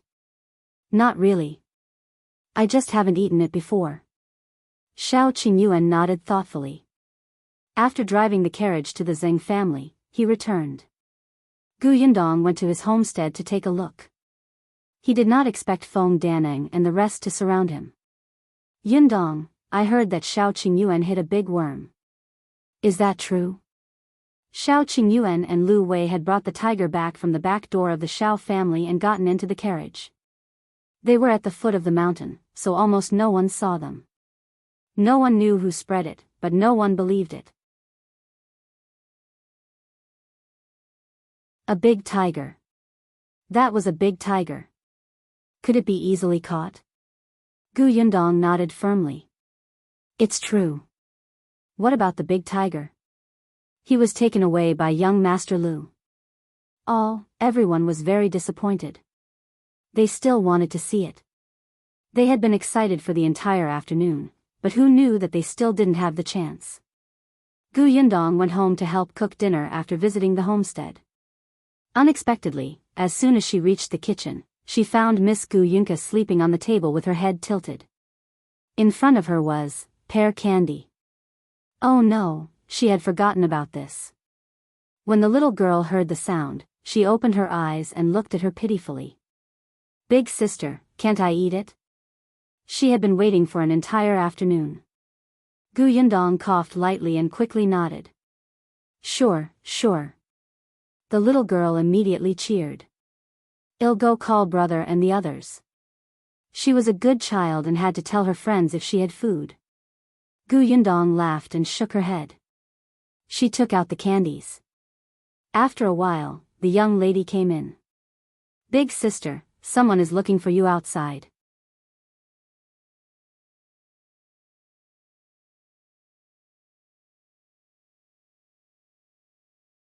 Chapter 137. Good farmer Gu Yundong put down the candy in his hand, wiped his hands, and left. He was standing in the courtyard with a basket in her hand. She looked very uneasy. When she saw Gu Yundong come out, Dong Xiulan hurriedly went forward and asked, Sister-in-law sure said that she would give you oranges. I know. One saw her in the city before and told her. Aunt, please pour me a glass of water. Dong Xiulan nodded. All right, there's still ginger tea that I made for the homestead. I'll bring it over. Gu Yundong thanked him and led He to the central room. Aunt, have you sold out the basket of oranges? He quickly nodded. Sigh, I sold them all. I met a tea house buyer and saw that the oranges were fresh, so I bought them all. My boss specially picked these and brought them back. Can you take a look? She placed the basket on the table and opened the cloth, revealing more than 10 round and refreshing oranges. Gu Yundong liked it at a glance. He felt a little uncomfortable when she asked him to sit, so he sat on half of her butt. Auntie, calculate how much it is. I'll pay. He was silent for a moment before saying softly, one copper coin each. Gu Yundong frowned. The pears he bought last time were also 1 copper coin each, but the quality of the pears was not good and they were not very fresh. They could not compare to this orange at all. The price was obviously lower. Auntie, let's go with the market price. If you give me such a cheap price, others will say that I bullied an honest person. At this moment, Dong Xiulan came over with ginger tea. She handed it to He and said with a smile, the Shi family planted oranges well. Last time, a foreign merchant passed by the village and saw it. He bought it for 10 copper coins a catty. 10 copper coins per catty. In this era, a catty was 16 taels. The Shi family's oranges were big and watery. Almost 4 of them would be a catty. This was only what she had bought in the village. It might be more than that if she sold the orange at the market. Gu Yundong knew what to do and took out 60 copper coins. Auntie, keep it. When He saw this, she quickly refused. That's too much. Yes, 50 copper coins is the money I paid for the 20 oranges. The other 10 copper coins are compensation for knocking over your basket. When He heard this, she did not dare to take the money anymore. It's not damaged. Why would one want compensation? Gu Yundong had a headache. It was not good to be too polite. Dong Xiulan had been with her for a while and more or less understood her personality, so she pulled He aside to persuade her. Gu Yundong heaved a sigh of relief. In the end, He accepted the 60 copper coins and thanked Gu Yundong again and again before leaving the Xing family. Her son is a hooligan. I didn't expect the parents to be so honest. Gu Yundong shook his head and turned to look at the oranges on the table. He said to Dong Xilan, the Shi family's oranges are indeed planted well. They are fragrant, sweet, and big. Of course. Shi Dashan and his wife are really good at farming, especially those fruit trees. They're just too cowardly. Dong Xilan admitted that she wasn't bold, but compared to Shi Dashan and his wife, she could be considered valiant. Gu Yundong thought about it and felt that she should go to the village chief's house. Aunt, I'll have to trouble you to cook dinner with my mother. I have something to do and have to go out. Hey, it's so late. Why are you still going out? I'll be right back.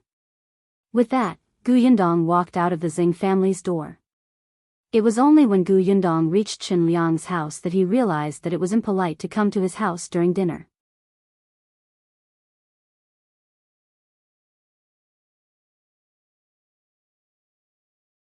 Chapter 138, The Shi family's past. Fortunately, when she entered, Madame Zhou had just started cooking. Qin Liang was a little surprised to see her. Why are you here at this time? Are you looking for me? I want to ask Uncle Qin about something. Qin Liang walked to the central room and sat down. He pointed at the chair opposite him. Ask away. It's about Shi Dashan's family. One met them selling oranges in the city today. They looked big and sweet. Auntie Dong said that the couple is very good at planting fruit trees. One won't hide it from Uncle Qin. I want to plant some fruit trees, but I don't know much about this. Qin Liang was a little surprised. You want to plant fruit trees? Yes. In any case, the village chief would know if she bought land later. Qin Liang lowered his eyes and thought for a moment before saying, the older people in the village know what's going on with the Shi family. It's fine to tell you. Don't think that Zhuangzi is so unreasonable, but his parents are good. If you want to ask them for help, look for them. They're reliable. Gu Yundong was surprised. From the sound of it, there seemed to be more to it. Everyone in the village says that Shi Dashan and his wife are timid and weak. They will only lower their heads and admit their mistakes when they are bullied. Actually, they were not like this in the past. When the two of them first got married, they were energetic every day. In the beginning, they even bought a piece of land and planted fruit trees. Not to mention, they planted fruit trees better than the villagers. Not only were there oranges, but there were also pears, dates, persimmons. When those fruits ripen, they looked really good hanging on trees. What a pity. Qin Liang shook his head. At that time, there was a landlord in the neighboring village who took a fancy to that fruit forest and insisted on buying it. He even offered a low price. How could this person be willing to sell the fruits that he had painstakingly planted? Gu Yundong was puzzled. The landlord of the neighboring village had such a long reach? At that time, I wasn't the village chief yet. The person before me was a greedy person. He took some benefits from the landlord and helped the landlord force the Shi family to give up the fruit forest. Shi Dashan was still a little hot-tempered at that time. He argued with the landlord and chased the servants of the landlord out.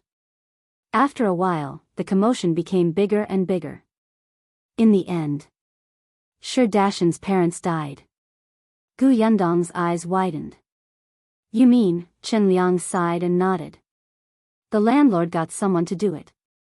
The entire Shi family was beaten up. Shi Dashan and he were young.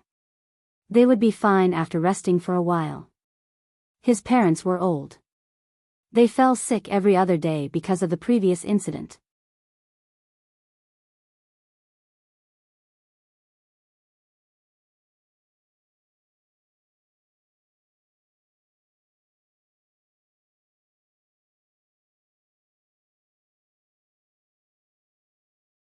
In the end, she simply pulled off the hat on her head, put the lollipop inside, closed it, and hid it behind her back. Then, she raised her head. Her hair was bouncing because she had lost her hat. Look, I didn't. Gu Yunshu was furious. It's in your hat. hiding the candy in front of everyone. Did she think they were all blind? The little girl shook her head vigorously. One said no, so I didn't. Kiki, give each of us another one. You can have the rest, okay? Nyo Dan coaxed her. He had licked the lollipop just now. It was simply too delicious. He felt like he was about to ascend to heaven. It was much, much better than sweets. He couldn't bear to eat another bite. Gu Yundong shook his head. He walked behind Gu Yunke and took the hat from her hand. The little girl was stunned and hurriedly turned around. When she saw that it was her eldest sister, she immediately pouted and looked at her pitifully. One didn't. That aggrieved expression, as if tears were about to fall the next moment.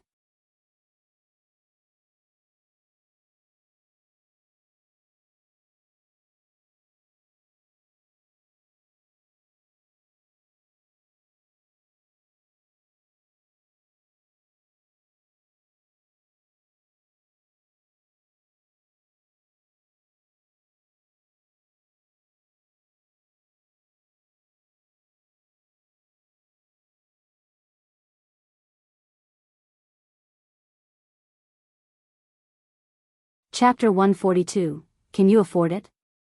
20 Catties, Gu Yundong repeated. She didn't know what they were trying to do with their expressions. The shopkeeper frowned.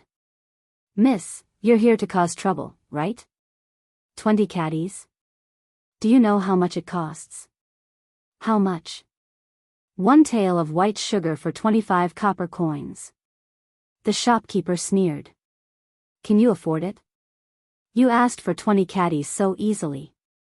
Gu Yundong knew that white sugar and brown sugar were quite expensive. She had bought sweets on the streets for the two children as snacks. The sweets were slightly cheaper.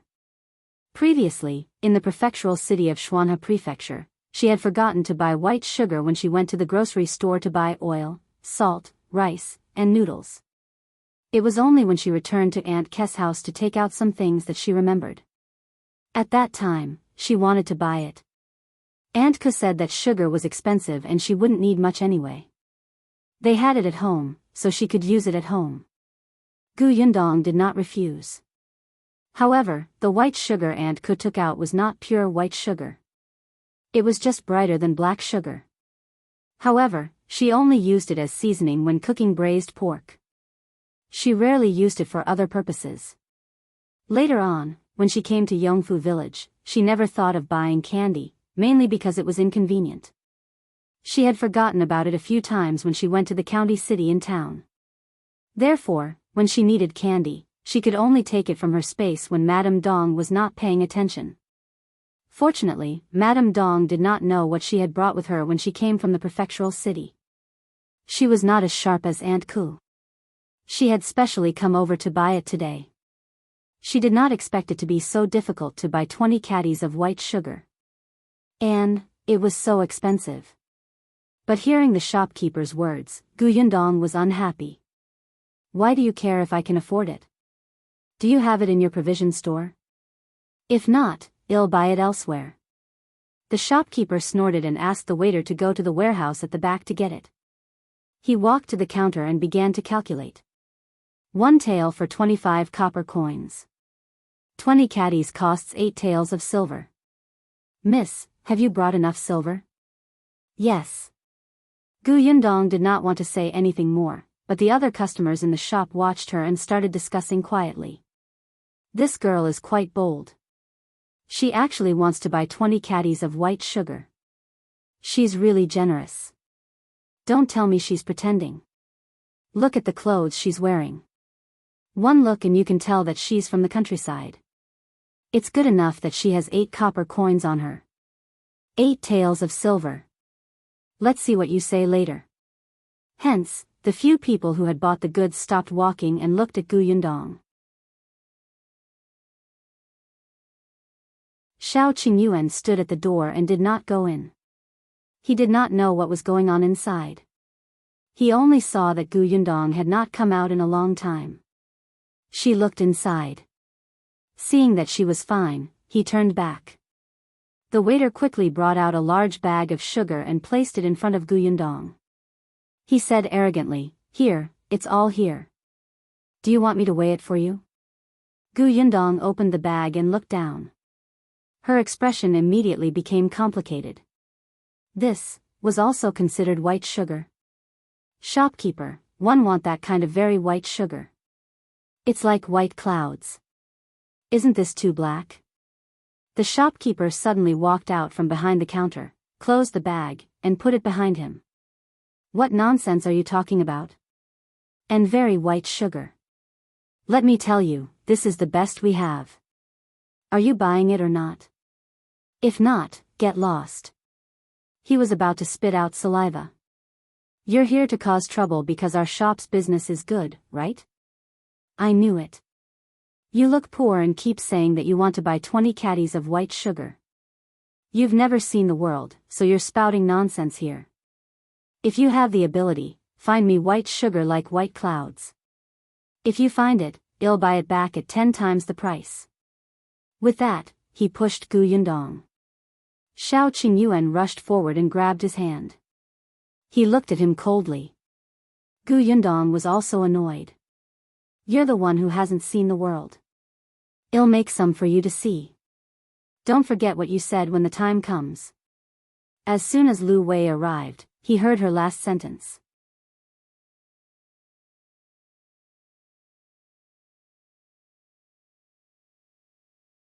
Chapter 143, Make It Yourself, Plant It Yourself. The shopkeeper was a little afraid of being beaten up by Shao Qingyuan.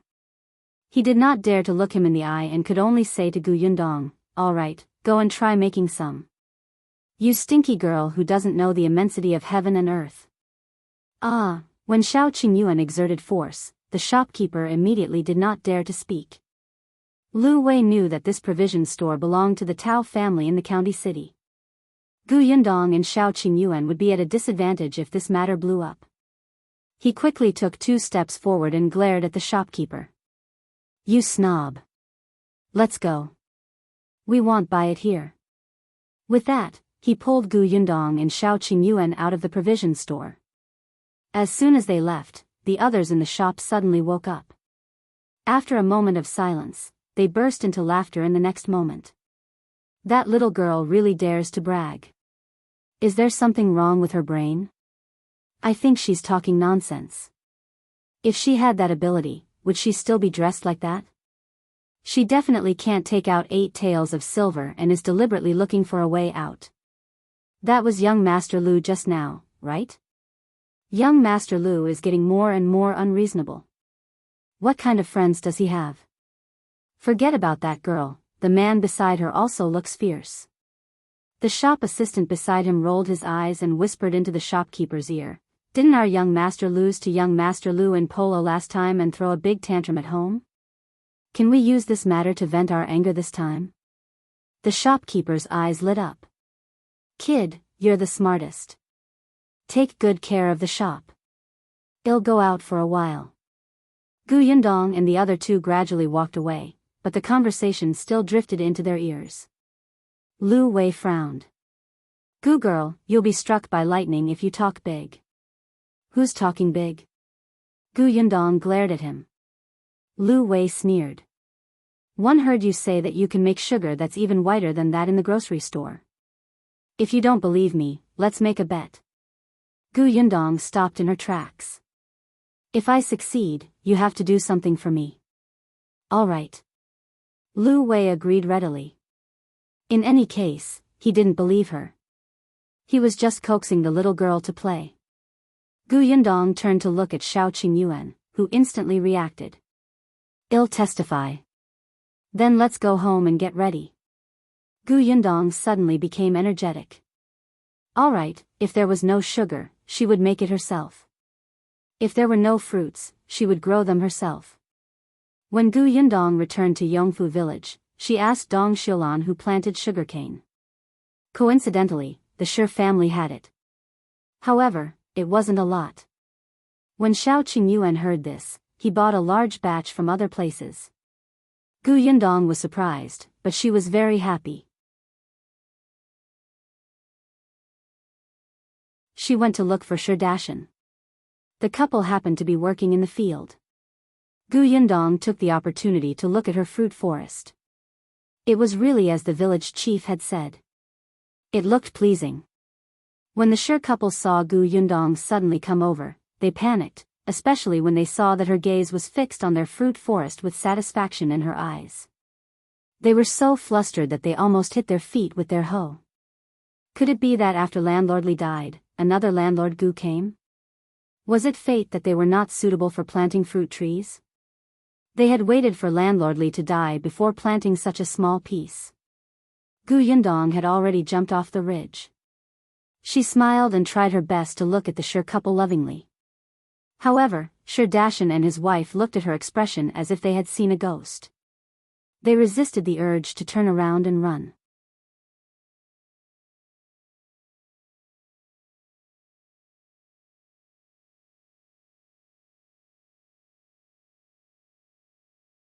Madame Dong knew that these skills could not be taught to outsiders, so she was very self-aware. After doing what she could, she usually did not go to the backyard. Gu Yundong experimented, perfected, processed, and picked up the steps bit by bit. Her family didn't bother her. They even kept quiet and tried not to disturb her. Shao Qingyuan had been here a few times, and he had always helped her do the work that required hard work. Lu Wei had also been here. He seemed to have something urgent to discuss with Gu Yundong. But just as he reached the door, he was stopped by Shao Qingyuan. Gu Yundong vaguely heard him mention the word young Master Tao. However, she was very busy and quickly focused on her own matters. After more than 10 days, when Gu Yundong was still busy in the backyard, she was finally pulled out by Madame Dong. Her house was already built. The beam would be installed the day after tomorrow. You're tuning into the Biyao's Wuxia Chronicles YouTube channel. Don't forget to subscribe and join us on this journey to catch the most captivating stories.